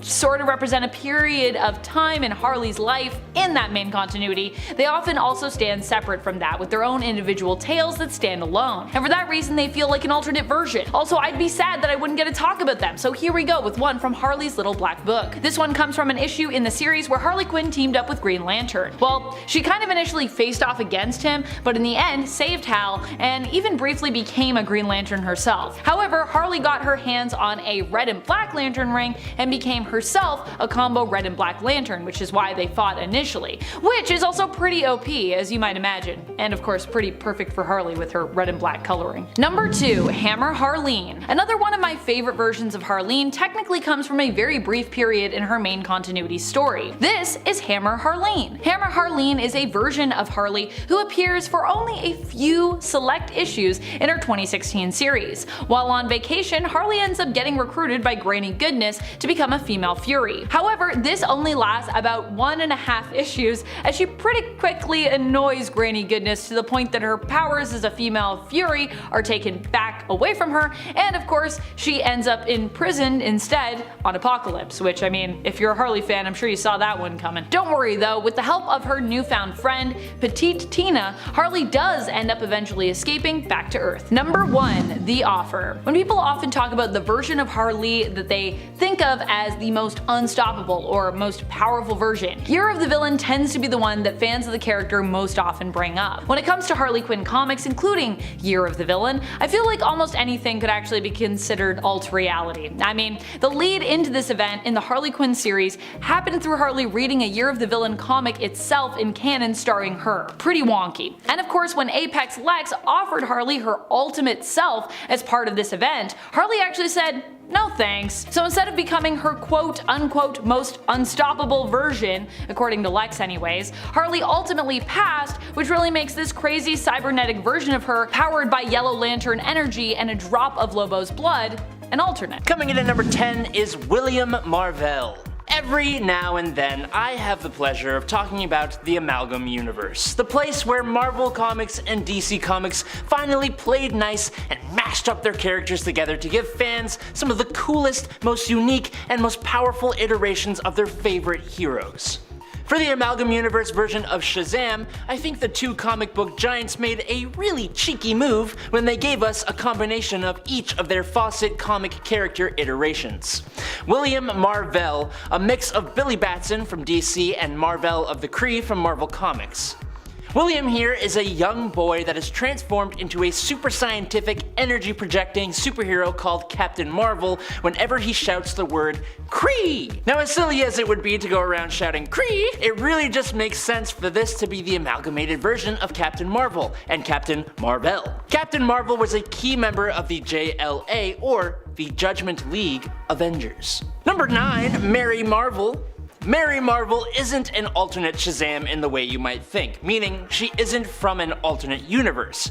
Instead, Mary Marvel is part of the Shazam family, arguably one of the favorites of that family. Mary Bromfield was one of several children adopted alongside Billy Batson. In other continuities, she is eventually revealed to be the twin sister to Billy, but just like DC said with their continuity, you can choose whichever one you prefer to believe in. Mary eventually is given powers by her brother Billy and becomes Mary Marvel, or Lady Shazam, fighting alongside Billy/Shazam. Eventually, Mary herself became the new champion of Shazam and gained all the power that Billy once held while he became the guardian of the Rock of Eternity. Mary is one of the longest lasting members of the Marvel family, and as such, she is one hell of a version of Shazam. Coming in at number 8 is Freddie Freeman. If we're gonna include Mary Marvel on this list, Lady Shazam, we have to include Freddie Freeman. Freddie is the best friend of Billy Batson, and arguably the second most beloved member of the Marvel family. Freddie was one of the first people surrounding Billy to be also granted the powers of Shazam.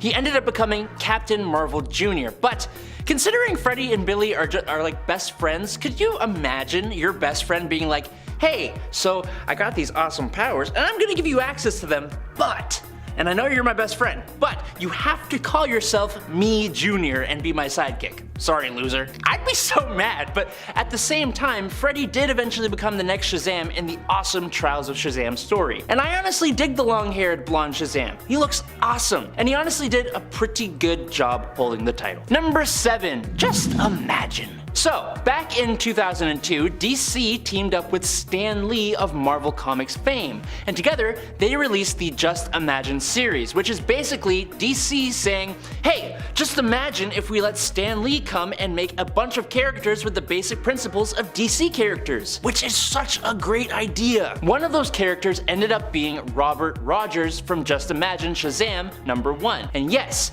he is Stan Lee's Shazam. When I tell you he is absolutely nothing like the regular Shazam, I ain't kidding. Other than saying Shazam to activate his powers. For starters, he is not a kid. He is actually an agent with Interpol, and he is assigned to the tough agent Carla Noral. Together they go to India to hunt down criminal Gunga Khan. Another big difference is that instead of being powered by the wizard Shazam and 6 gods, he is actually powered by the wizard Merlin of King Arthur legend, with the goal to hunt down Morgana Le Fay, because of course it's Stan Lee. Oh, also, it's worth mentioning that instead of turning into a handsome black-haired hunk, when Rogers yells Shazam, he turns into a big pink demon that gets a magical power boost, demon wings, super strength and durability, and a lovely little bone necklace. Excelsior! Number 6, Captain Thunder. This is kind of confusing because there are so many versions of Shazam who use Captain Thunder as their name. Basically, Captain Thunder that I'm talking about was William Fawcett, a kid who was given powers similar to Captain Marvel. He received his powers when the shaman Maroki gifted William a belt with a thunderbolt symbol that, when rubbed in combo with the magical word thunder, turns him into Captain Thunder.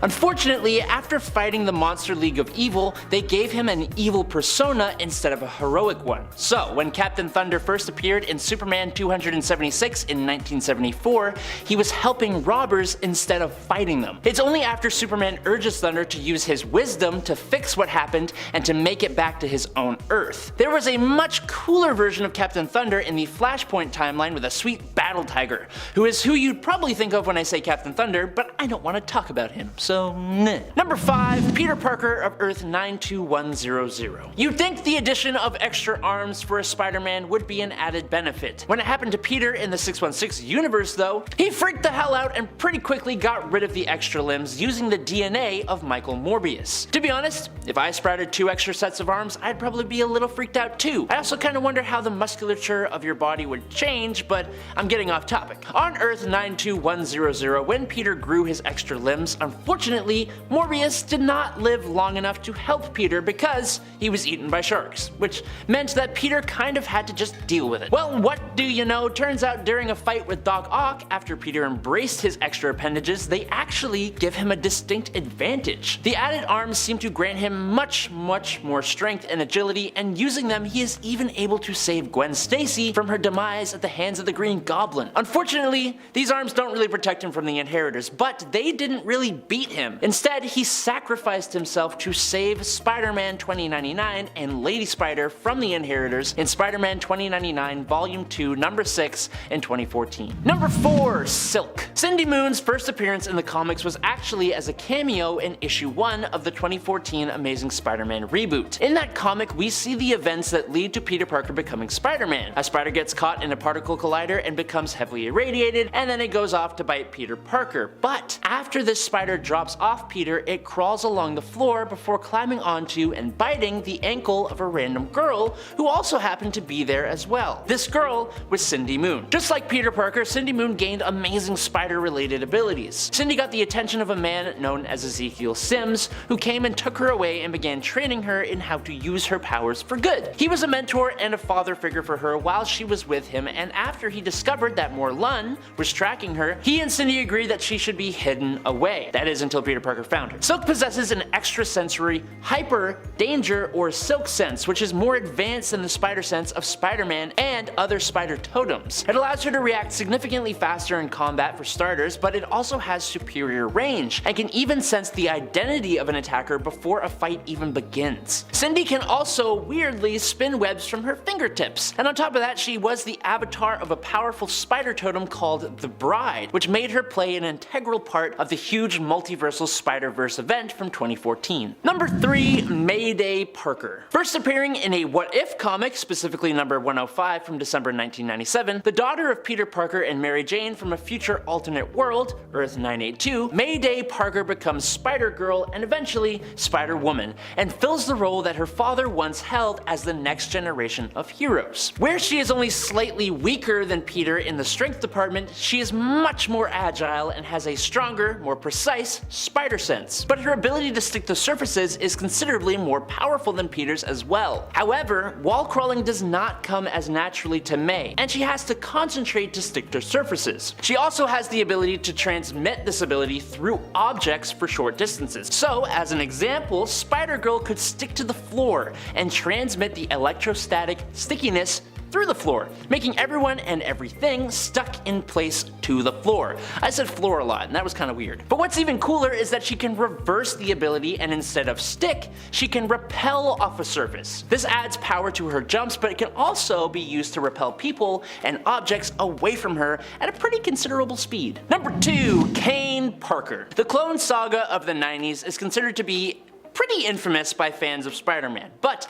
while it introduced a lot of strange elements into the continuity, it also added some pretty amazing characters in the form of Ben Reilly and Kane Parker, two somewhat overlooked but powerful Spider-Man clones from that saga. Kane is a great character with a really great arc that even saw him have his own Scarlet Spider series. Now his powers are almost identical to Peter Parker, but luckily for him, these powers were slightly altered thanks to him being a clone. While we're on the topic of power-ups though, there is a reason I chose Kane for this spot over Ben Reilly, who seems to be the more popular clone. Thanks to an ancient prophecy involving spider totems, Kane could transform into a giant tarantula-like monster known as the Other. On top of his spider powers, he gained venomous bone-like stingers which extended from his forearms, night vision, and enough power to defeat the leader of the Inheritors in the Spider-Verse event, before he was set back to normal. And in at number 1, Spider-Man. Just good old friendly neighborhood Spider-Man. He is essentially the face of Marvel Comics, and almost everyone who just knows of comic books knows of Spider-Man. Sure, Spider-Man has been defeated and even lost his life, but he always comes back, and there is a very low possibility that he will ever be brought down for good. Spider-Man has got more than popularity though. He is also very inspiring, actually really strong, and incredibly intelligent. He is seen and respected as one of the most righteous and brave heroes around, and his heroic attitude, sense of responsibility, almost perfect moral compass, and quick wit make him beloved by not only fans but other heroes and even some villains. But above all that, it's his willpower that I think makes him truly unstoppable. Even in the face of certain death, Spider-Man will always get back to his feet, which has allowed him to use his incredible abilities to perform truly incredible feats. Speaking of his powers, Spider-Man possesses the proportional powers of a spider, like we all know, but he's still done things that even a human-sized spider would not be able to do, and his spider sense gives him an edge in battle that, combined with his other abilities, has made him next to unstoppable. And even when placed beside all the other Spider-Men and Spider-Women of the Spider-Verse event, he was acknowledged as the most powerful one. Kicking off our list at number 10 is Kitty Pryde. Kitty Pryde, as we know her, is known for her ability to phase herself and others through solid matter. She also has the ability on Earth 1610, but in this universe she discovered she can also minimize the negative space around her atoms, becoming super dense and granting herself extra dimensional mass, giving her enough strength to smash through concrete and metal and punch Spider-Man through the air, making her as hard as a diamond and able to withstand attacks from the Phoenix, and even make herself weigh 90 tons at peak mass. But that's as well as her phasing ability, which can allow her to walk on air and water. And that's before her exposure to Giant Man serum to fight Galactus that leveled her up even more, allowing her to increase in her size and gain a healing factor. Definitely one of my favorite Ultimate X-Men, and not just because of her romance with Peter Parker. It's because she's unstoppable. In at number 9, Wolverine. Okay, so for the character of Wolverine in the Ultimate Marvel Universe, he doesn't really measure up to his 616 Earth counterpart in a few ways. But despite that, it is hard not to admit that he's still quite the powerful character. His healing factor is a bit different than his Prime version and is called a survival factor. It essentially means he can survive being torn in half, departed from his head, and even blown up by a nuclear bomb. This version can also detect lies and still has his adamantium skeleton. The only issue is that in this universe the adamantium is not as strong and durable as normal Wolverine. Wolverine was also actually the first real mutant in the world, with the chemical that activated his X gene being taken, synthesized, and causing the emergence of other mutants. Logan himself was trained by Weapon X as an emotionless assassin, but when the Brotherhood hired him to take out Xavier, he proves he is more than just muscle, overcoming his brainwashing and joining the X-Men. Although, it may have just also been because he fell in love with the teenage Jean Grey. He does meet a sticky end at the hands of Magneto, but up until that point, he is pretty nigh unstoppable. Number 8.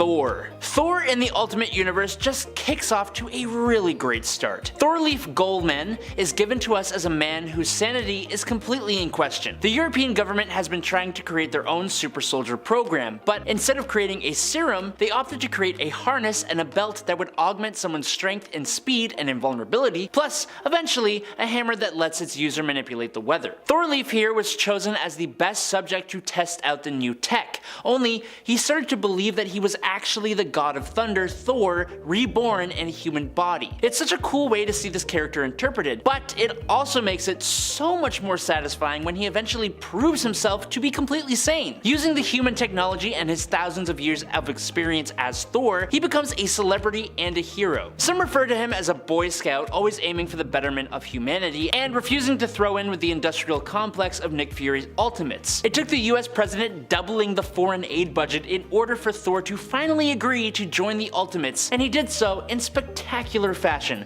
bringing the team's fight with the Hulk to a decisive end. He then carries on as one of the strongest members of the Ultimates and redeems himself as a true god among men. Number 7. Rick Jones. In the regular 616 universe, Rick Jones is actually around quite a bit for just a regular dude. For example, he was the teenager who was just hanging out at the Gamma Bomb test site, and saving him was the whole reason that Bruce Banner was doused in gamma radiation and became the Hulk in the first place. Rick was also the alter ego of Mar-Vell of the Kree, smacking together his negabands in order to transform into the hero. He also eventually became another gamma mutate named A-Bomb, but in the Ultimate Universe, Rick's story didn't really start until around the time of Ultimatum. He doesn't have much of an explained history. Instead, not too long before Ultimatum happened, he was chosen by the Watcher to become the hero known as Nova and eventually Captain Marvel. With that, he gained some pretty insanely powerful powers, teleporting himself and others across galactic distances and even into other dimensions, self-sustained flight both on the planet and throughout space, projecting powerful blasts of energy, powerful enough to harm Galactus,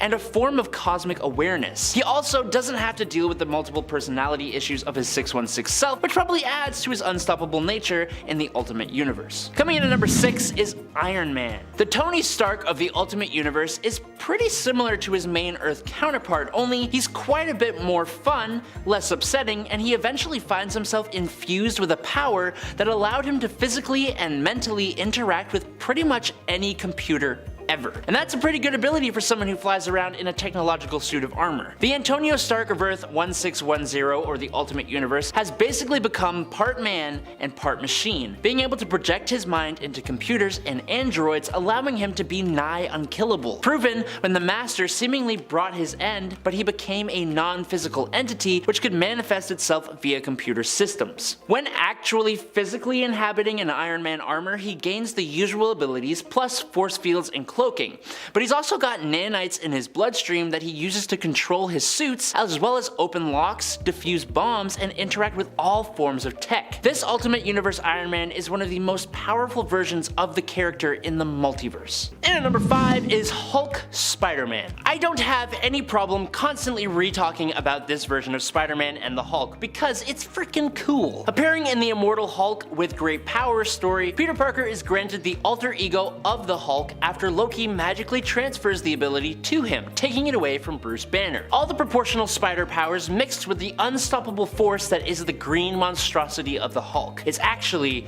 really cool. If not, a little silly to see the Hulk wearing a torn spider suit. And there are tons of hilarious moments in this story, like Spider-Hulk getting annoyed at the stupid sticky wall, which is just his wall crawling powers. Like, come on. Banner calls in the Fantastic Four with the hope of being able to fix the situation, and I personally wish they just left it so we could still have Spider-Hulk. But alas, the power of the Hulk is switched back to Banner with the help of the Fantastic Four and Banner's own genius. It's a short little story that seems almost self-contained, as if it is indeed an alternate universe story, but it's an insanely cool one, and a Spider-Hulk would be an incredibly powerful character if he were to show up again and learn how to overcome the rage thing. Number 4, Ghost Spider. Spider-Gwen, or as she has come to be known, Ghost Spider, is the Gwen Stacy from the alternate reality of Earth 65. In this reality, it is Gwen Stacy, not Peter Parker, who is bitten by a genetically engineered super spider. This bite granted her superhuman strength, speed, toughened flesh, and pretty much all the spider-based powers that the regular Spider-Man would possess. Plus, in my opinion, she has the best looking spider suit. After Gwen is depowered by Cindy Moon during her self-titled comic, Ghost Spider bonds with the Venom symbiote, and successfully too. Gwen has actually learned to find a very healthy balance with her symbiote. The symbiote itself enhances whatever emotions the host has, right? So, when she first bonded with Venom, thanks to a corrupt Matt Murdock, Kingpin, who she was forced to team up with, she was rage-fueled and looking for revenge against the Rhino for attacking her father, and eventually against Murdock himself. But over time, she realized that she needed to control that and give Venom better qualities to enhance in order to control and find balance with the symbiote. In a way, Venom actually helped Gwen to become a better hero. She is another fan-favorite alternate spider hero, and as such has featured in tons of stories. But if you're looking for something to read where Ghost Spider is featured, I suggest Edge of Spider-Verse, where she first appeared, and her own self-titled comic series Spider-Gwen Volume 1 from 2015. Number 3, Spider-Ham. Hailing from a universe where all the Marvel characters are replaced with anthropomorphic cartoon character animal versions of themselves, Peter Porker, yes that is his real name, is Spider-Ham, a pig. Now Peter Porker was actually born a spider named Peter, and he lived in the basement lab of May Porker, a scientist who had created, quote, the world's first atomic-powered hairdryer.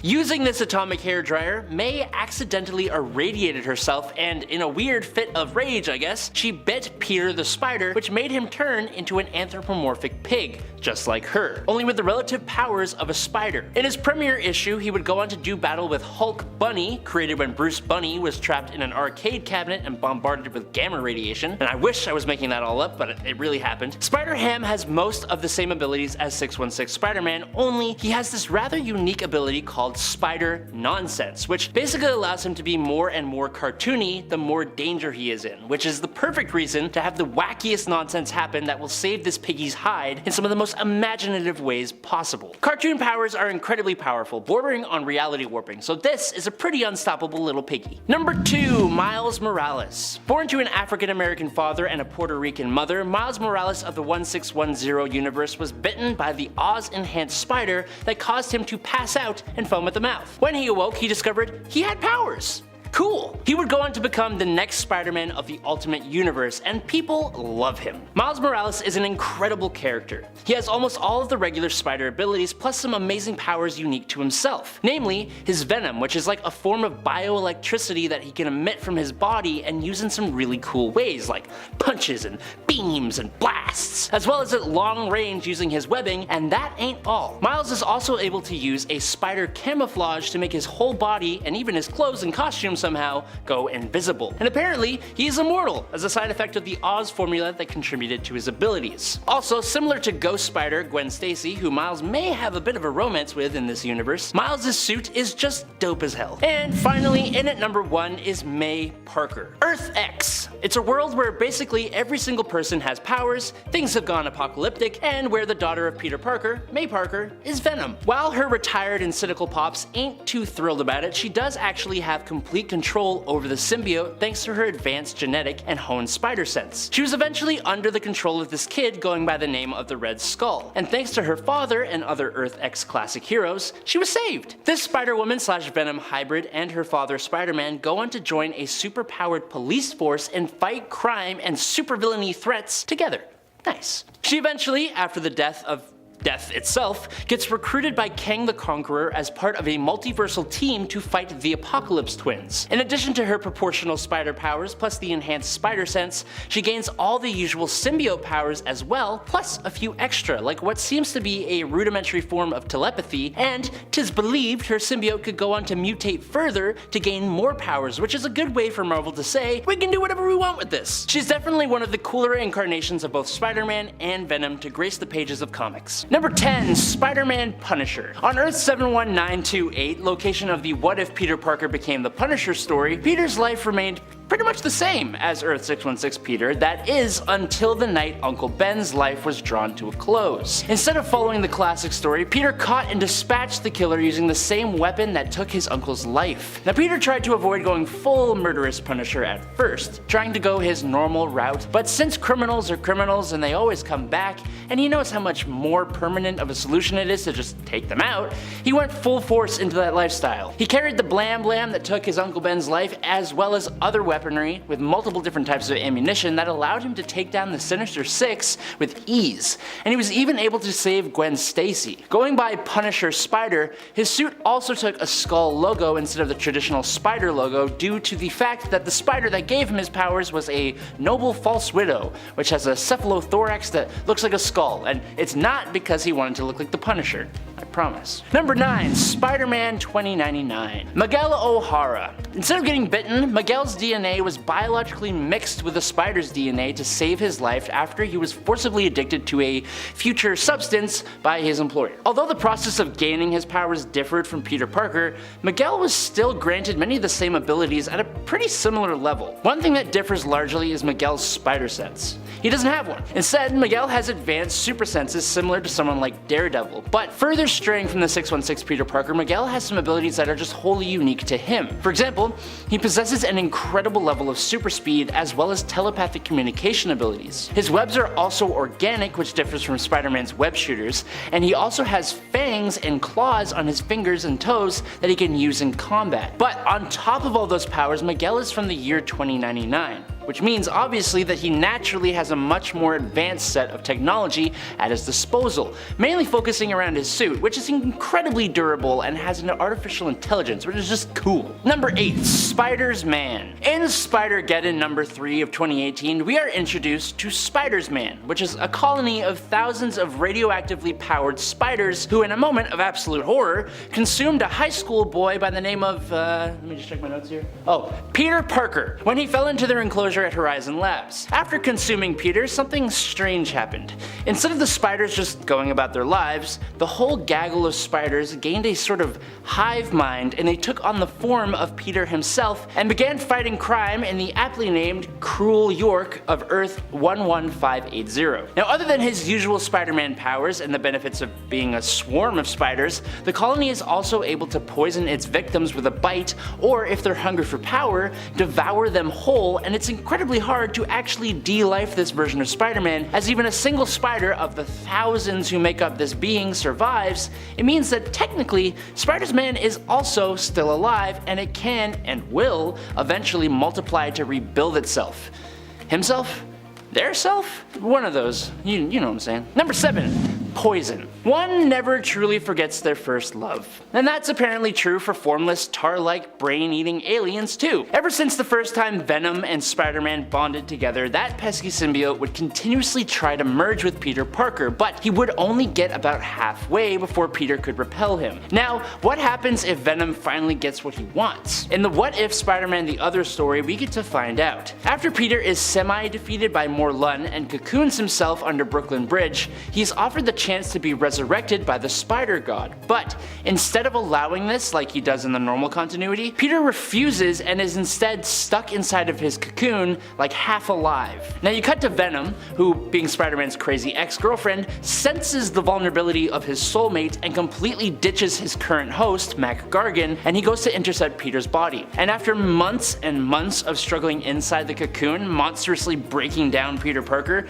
Venom fully bonds to Peter. Now, the The pair are truly one, which is something Venom always wanted, with all the fully realized powers that come with being a symbiote, which include being able to replicate itself and host more than one body. He can also produce stingers that are strong enough to pierce Luke Cage's skin, which is insane, and the newly dubbed being known as Poison was even able to resurrect Gwen Stacy in a form that seems to take after Venom's offspring Carnage, although I'm not too sure about that one. Number 6, the Amazing Spider. It appears that Uncle Ben leaving this plane of existence is actually a really good thing. Hear me out. See, on Earth 11638, Uncle Ben never loses his life, and instead, he helps train Peter Parker with his new Spider-Man powers, and eventually even helps him to form Parker Industries. Now things aren't all hunky-dory though, as you can probably guess. Peter and Uncle Ben end up building a machine that allows Peter to lure alternate versions of himself to this reality where he absorbs their powers to increase his own, making him the most powerful hero on the Earth and eliminating the need for any other superhero. See, that did take a very dark turn. But when he tried to do this to the Spider-Man from Earth 616, this powerful version of Peter loses his life and his soul is sent to Hell, where, with the assistance of the Infernal Hulk, he is fused with the spirit of vengeance, becoming the Ghost Spider. Now that's not the Gwen Stacy Ghost Spider, but a Ghost Rider Spider, which is just fun to say, and that's what I'm gonna go with. Ghost Rider, for any who don't know, is insanely powerful. He has been called in to deal with the Hulk and has even gone toe-to-toe with Galactus. So, this Spider-Man Ghost Rider, or Spider Ghost Rider, which I said I was gonna call him, I'm getting mixed up with words now, is no joke. He's no joke at all. Plus, he looks really cool. Number 5, Aurora of Themyscira. Comics seem to continuously supply us with things we never thought we needed. In a moment not likely to happen again in the near future, the House of DC and the House of Marvel were friends. They could talk, they could play nice, and to prove that, one of the most beloved moments came in the mid-1990s when these two companies joined forces for a crossover. This took place in the amalgamated world of Earth 9602. On this Earth, it was not Diana Prince who became Wonder Woman. Instead, a meta-mutant child by the name of Aurora was rescued and raised as a princess of the Amazons by Queen Hippolyta, alongside Diana Prince. The two fought alongside each other as they grew up, but when the time came to choose who would be Wonder Woman, Aurora's natural ability to control and harness the forces of the weather, plus her Amazonian training, allowed her to secure the victory. She went off to become one hell of a hero when she finally left the island to enter man's world. It's such an interesting and surprising mashup of characters, but when you properly think about it, it really does make a whole lot of sense that Storm and Wonder Woman could be the same person. Number 4, Injustice Wonder Woman. When you've got to sell a video game, you make your characters badass. And when that game is taking the heroes and villains of the DC Comics universe and mixing it with Mortal Kombat,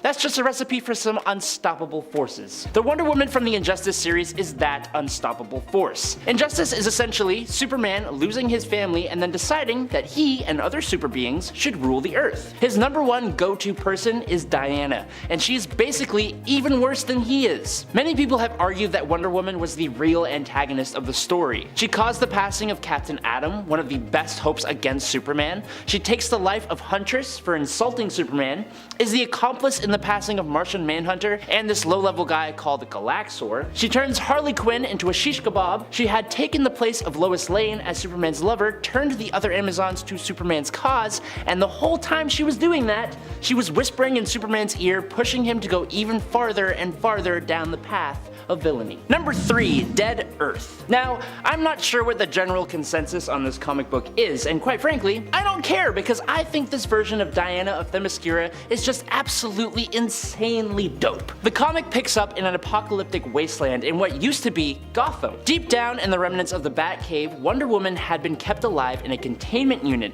and was awoken by a group of humans who were running from a mutated monster known as a Hydra. After saving the Humies and liberating their city, she journeys to Themyscira only to find out that the Hydra are actually her fellow Amazons mutated by atomic radiation after the Amazons had decided to go to war with the rest of humanity who had driven the Earth to its breaking point. The human world had bombarded Themyscira with nuclear fire, even though Diana used the absolute limits of her abilities to stop it. When Superman, who fought for humanity, turned up to try and explain why he couldn't have helped her, we just see how powerful this Wonder Woman is. Losing complete control of herself, Wonder Woman and Superman fought each other to the point of causing a great fire that plunged the world into the apocalypse, and at the end of that fight, Wonder Woman, who was double fisting some kryptonite, brought Superman to his final rest with a hole straight through his chest. She collapsed from the exhaustion, and when she learned of his past, Wonder Woman decided to set things right and protected what was left of humanity from what she once called her sisters. And in at number 2 is Brunhilde. Earth 10 is a universe where things happen just a little differently in terms of our world history. Mainly, I'm talking about who came out on top at the end of World War II. Instead of what really happened, the Axis powers came out on top here, turning Germany and their symbol-wielding fascist party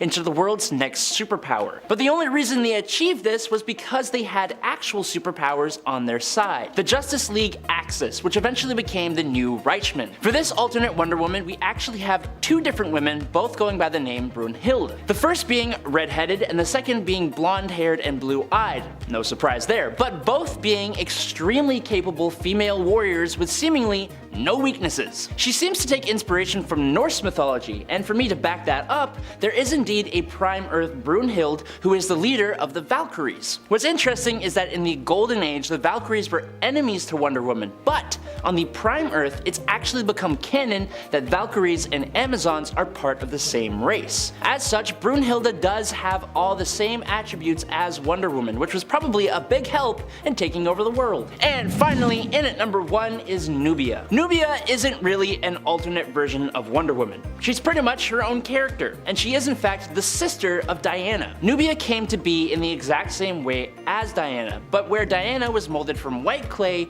Nubia was molded from black clay, and stolen away by the god of war, Ares, or if you prefer, Mars. Nubia was charged by the Greek gods with defending the entrance to the river Styx and the gates of Tartarus, and that on its own should tell you how capable this Amazon really is. Her powers appear to be exactly the same as Diana, and on Earth 23, Nubia actually is Wonder Woman, but seems to be even more powerful with complete access to her world's technology and mystical devices, suggesting her position may be more like Queen Hippolyta rather than Diana. And that's probably the case, because on Prime Earth, Nubia became the new and current Queen of Themyscira, and eventually the Queen of all Amazons. She's so cool and definitely my favorite of all those to have been Wonder Woman. Number 10. Secret Identity Superman. In Secret Identity, Superman, as we know him, is a fictional character. We are introduced to a young boy named Clark Kent, who is named after the character by his parents. One night, he discovers that for reasons unknown, he actually has the powers of Superman,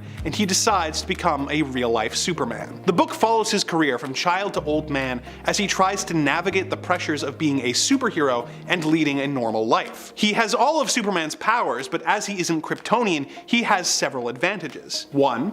Kryptonite doesn't exist, so he has no weakness that can instantly bring him to his knees. And 2, he's the only superpowered being on the planet, which means there is no one who can even hope to stand up to him. Luckily, like the fictional Clark Kent, he's a pretty chill dude, and he doesn't use his powers to take over the world or anything like that. Number 9. Calvin Ellis. When the Kal-El of Earth 23 was sent to Earth from Krypton by his parents, he was discovered by the Ellis family, who raised him as their own. Calvin Ellis grew up to be Superman, champion of justice and the oppressed, and he has all the powers of the classic Superman. However, what sets him apart is that he actually grew up to be President of the United States, making him the most powerful man on Earth both when he is Superman and when he is in his secret identity. Number 8. Bruce Wayne Superman. In this universe, Kal-El's rocket was not found by the Kent family, but by Thomas and Martha Wayne. They had no children of their own, so they adopted the child and named him Bruce Wayne. Bruce grew up being raised by the couple at Wayne Manor with the help of Alfred the butler. One night, when they were walking home from a movie, they were mugged by Joe Chill, who shot and killed Thomas and Martha. He tried to shoot Bruce, but he discovered that he was bulletproof, and Bruce promptly incinerated obliterated Joe Chill with his heat vision. He grew up having repressed the memory of his powers until one night the manor was infiltrated by robbers, causing him to rediscover his powers. Alfred took him down to the cave under the manor and showed him the rocket he came to Earth in, and Bruce became the vigilante Batman. He has all of the powers of Superman and all of the ruthlessness of Batman, making him someone who criminals should fear more than anything. He operated as Batman until a Jokerized Lex Luthor attacked Gotham with a militia, which Batman single-handedly stopped with no casualties. After this, he abandoned the Batman persona and at the urging of Lois Lane, became a less scary superhero, Superman. Number 7. Injustice Superman. In the world featured in the Injustice games and comics, Superman was brainwashed by the Joker into destroying Metropolis as well as Lois Lane and his unborn child. This caused Superman to snap, and he brutally killed the Joker. He decided to punish all the criminals and reshape the world in his image, becoming more unhinged and violent the more power he seized. He has all the standard powers of Superman, but unlike his main Earth counterpart, he doesn't hold back and won't hesitate to kill anyone who stands in the way of his new world order. Luckily, the Batman of this universe was able to synthesize kryptonite and make pills that help his insurgency become strong enough to take on the villains and former heroes that Superman has recruited into his cause. But Superman is still so unstoppable that the only person capable of defeating him was a Superman pulled from an alternate dimension. Number 6. Superboy Prime. This version of Kal-El was sent to Earth in a universe where Superman was already a fictional character. He didn't have any powers until a cosmic vortex opened up, transporting the Earth 1 Superman to his universe. This caused Superboy's powers to manifest, and he left to help Superman in the Crisis on Infinite Earths. When all of the Earths were destroyed,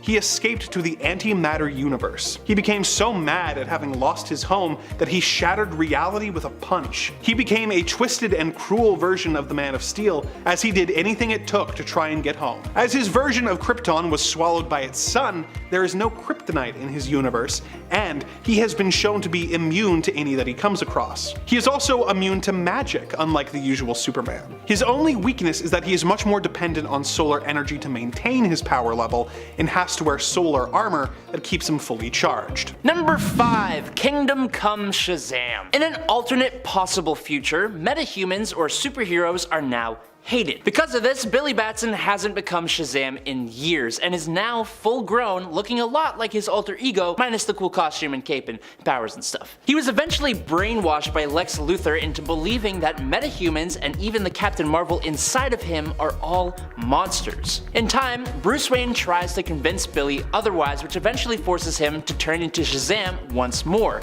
breaking open the metahuman prison and starting a massive war that puts the world at risk. After a nuclear device was dropped threatening to kill thousands, Superman convinced Billy to help, and Shazam outraced Superman to the bomb, using his lightning to destroy it, sacrificing himself to save both humans and metahumans, ending the hatred against superheroes once and for all. Good job. Number 4. Earth 5 Shazam. Earth 5, or Earth S if you prefer, is a simpler, kinder world. A world that is more optimistic, a world where the heroes are seen as such with hardly any faults. Basically, this is the golden age of comics, specifically Fawcett Comics, where Captain Marvel is the main superhero, which gives the world the name Thunderworld. He and his family, Captain Marvel Jr. and Mary Marvel, keep the world safe from everything from the Monster Society to aliens.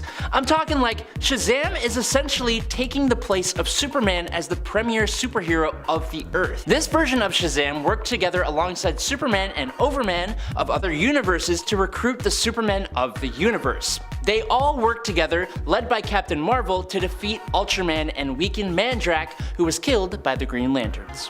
Yeah.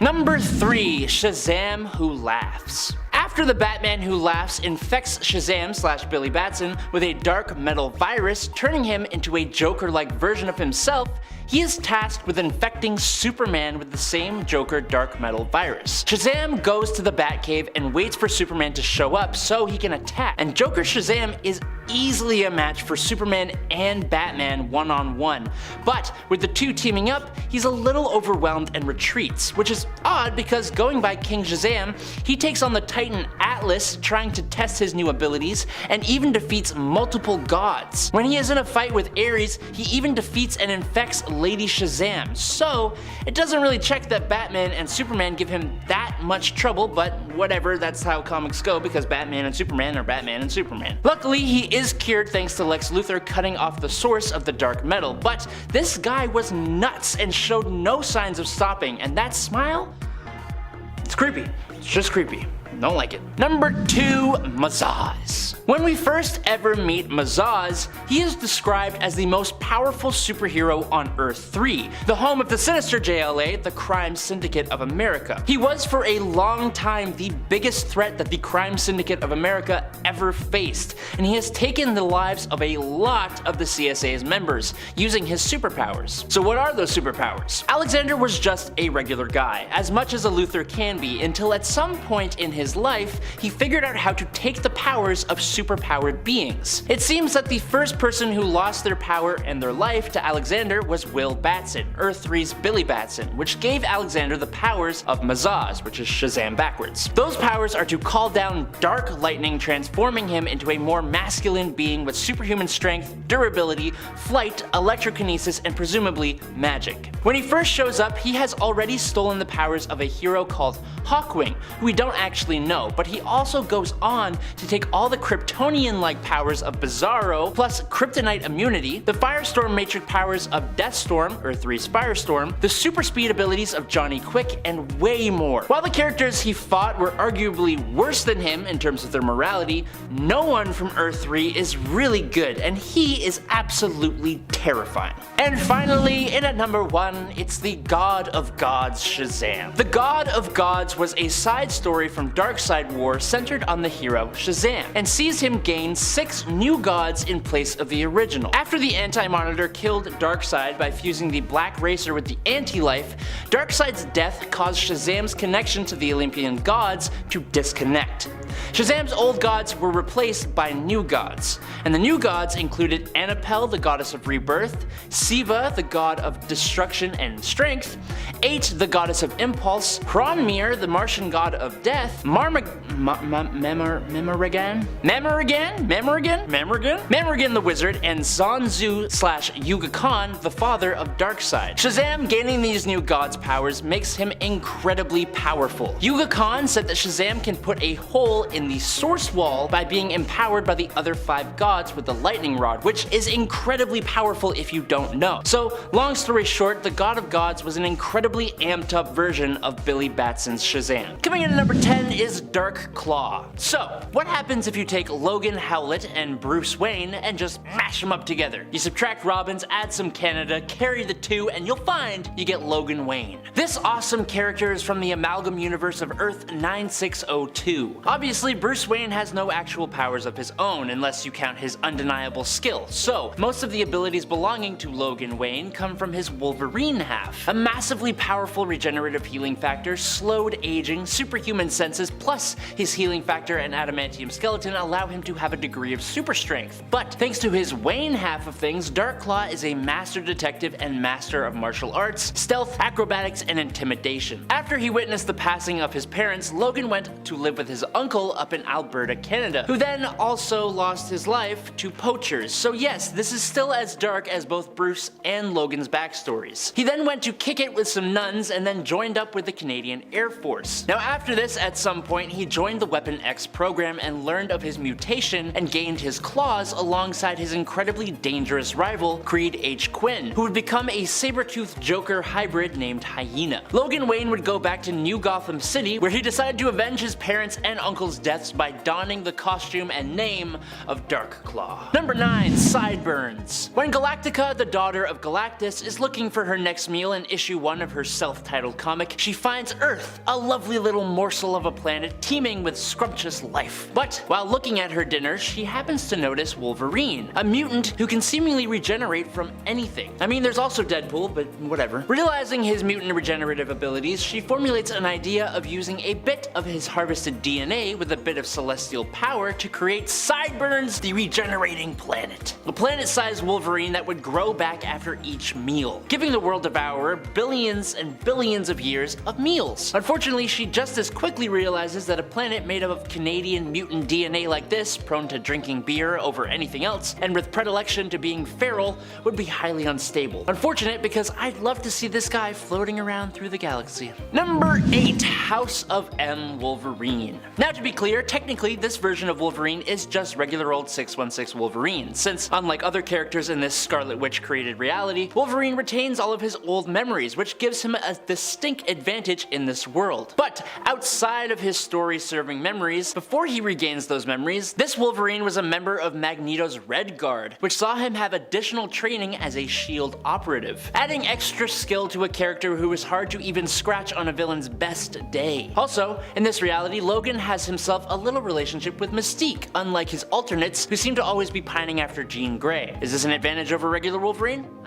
Depends on your taste. Number 7. Vampire Wolverine. In What If number 24, thanks to his healing factor, Wolverine is actually immune to being turned into a vampire from just a regular old bite, which allows him to be the best one suited to bring down the threat of vampires themselves. But when he finally takes down Dracula, he actually decides to have a little snack on the dead vampire, which does turn the mutant into not just a vampire, but the new vampire king. The fact that Vampire Wolverine is a vampire means that his strength and speed are enhanced to vampiric levels. On top of that, he has an evil personality that is fueled by the character's desire to drain the blood of the living. Now couple that with his already somewhat feral personality, his healing factor, adamantium skeleton, and the vampire trait of immortality, and he is very dangerous compared to the usual Wolverine. Number 6. Ultimate Wolverine. I'm gonna be honest, this version of Wolverine is a bit alarming in terms of his morals and preferences, and just his behavior in general is just a bit less heroic than his 616 counterpart. But despite that, it is hard not to admit that he is quite the powerful character. His healing factor is a bit different than his prime version and is called a survival factor. That means he can survive being torn in half, departed from his head, and even blown up by a nuclear explosion. He can also detect lies and still has an adamantium skeleton. He was trained by Weapon X as an emotionless assassin, but when the Brotherhood hired him to take out Xavier, he proves he is more than just muscle, overcoming his brainwashing and joining the X-Men. Although, it may have only been just because he fell in love with the teenage Jean Grey when he was like 30 years old, which is a little uncomfortable. Number 5. Reed Richards. Okay, so, in the Ultimate Universe, Reed Richards was a brilliant scientist and leader of the Fantastic Four, as he is in the 616 continuity as well. But, we do have to acknowledge something. This Reed does not stay a superhero for very long. In fact, he becomes one of the greatest villains in the Marvel multiverse. When Magneto unleashed the ultimatum wave on New York, his son passed away, and Sue Storm rejected his marriage proposal, Reed started to go a little bonkers. He blew up his family home along with his parents and faked his own de-lifing. He then planned attacks on some major buildings and Peter Parker's home. Eventually, becoming one of the most sinister villains in the Ultimate Universe, the heroes found him, beat him up, and Johnny Storm disfigured him. And then they left him floating in the negative zone. Reed then decided that maybe, you know what, this Earth kinda sucks. So he elongated his brain, spent 1,000 years in the distant future creating genetic superhumans, and started calling himself the Maker. Reed returned to Earth and set out on a twisted quest to make the world perfect, quote unquote. He took out all the Asgardians in an attempt to understand Thor's power and used antimatter to attack Washington. The Maker went on to do a lot of incredibly twisted stuff, fighting the heroes of his own Earth, but eventually the heroes of Earth 616 as well after the destruction of his own universe. Number 4. Captain America. In the Ultimate Universe, things are a bit more grounded, as some would say. This basically means that things are gritty and Captain America is kind of a bit of a jerk. He's a nationalist. He kinda hates on France sometimes. He will bend the rules to get the job done. He's got all the ideological traits you'd expect out of a World War II era white male, and he wasn't even the the first successful candidate for the super soldier serum. Here, that honor fell on Nick Fury himself. But speaking of the serum, this version of Captain America, while also being a bit of a jerk, is actually superhuman, as opposed to being just a peak level human being like his 616 counterpart. This power boost, mixed with the fact that he is very willing to cheat and bend the rules to get the job done, means he is a powerful character and should be as feared as he is respected. Maybe he isn't better in terms of morals or being a great guy, but he's what a real Captain America would probably be like in my cynical brain, and in terms of sheer strength and power, he is truly unstoppable and the best leader the Ultimates could really ask for. Number 3, Miles Morales. Miles Morales, like the Maker, is one of a few characters that came out of the Ultimate Universe that were so popular that they managed to stick around even after the destruction of that universe. Miles is the second Spider-Man of the Ultimate Universe, taking up the mantle after the passing of Peter Parker. He has essentially all the same abilities as Spider-Man himself, but then he has some that are wholly his own, and they're actually really kinda cool. His signature difference in terms of powers would have to be his venom. It's like a form of bioelectricity that he can emit from his body and use in some really cool ways, like in punches and beams and blasts, or in his webbing. But Miles is also able to use a spider camouflage to make his whole body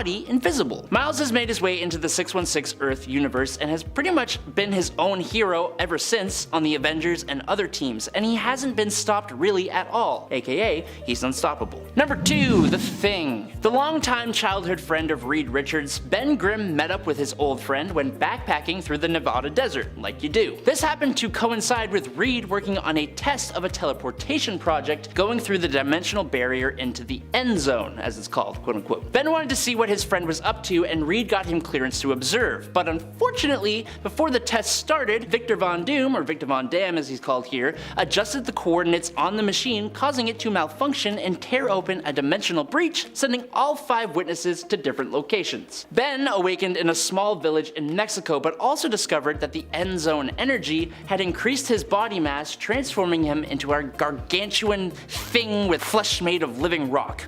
Really weird. Now, as a member of the Fantastic Four, he found new purpose until the team broke up following Ultimatum. What sets him drastically apart from his main universe self, though, is that the Thing eventually developed a second power, to transform from his rocky appearance to one composed of purple energy, with the added benefit, on top of all of his other powers, to project energy. He also gained Sue Storm as his wife, so given all that, it's safe to say that Ultimate Ben Grimm is pretty unstoppable. And in at number 1 is Spider-Man. For a lot of people, Brian Michael Bendis' legendary Ultimate Spider-Man run that kicked off the whole Ultimate Universe in the first place is among the best of the best Spider-Man runs ever told. Peter Parker is a modern-day 15-year-old, still trying to balance his life as a teenager and a superhero. What's different from this version when compared to the regular Spider-Man is that Peter Parker's life is much more relatable and digestible for anyone born in the past 25 years. For starters, Peter isn't a photographer when he first starts at the Daily Bugle. Being a tech-savvy teenager, our hero is one of the Daily Bugle's top web designers. J. Jonah Jameson also isn't a bumbling buffoon, he's a battle-tested, competent newspaper editor that's well aware of how to handle his staff. Spider-Man's interactions with other heroes are a bit more grounded in Ultimate Spider-Man as well, as his love life being much more entertaining and realistic. Whether it's Kitty Pryde or Mary Jane Watson, Peter Parker's love life never really has a dull moment. Even Spider-Man's physical appearance makes more sense. Peter Parker has the build of a realistic, nerdy teenager, and the costume's huge bug-eyed lenses make for a perfect representation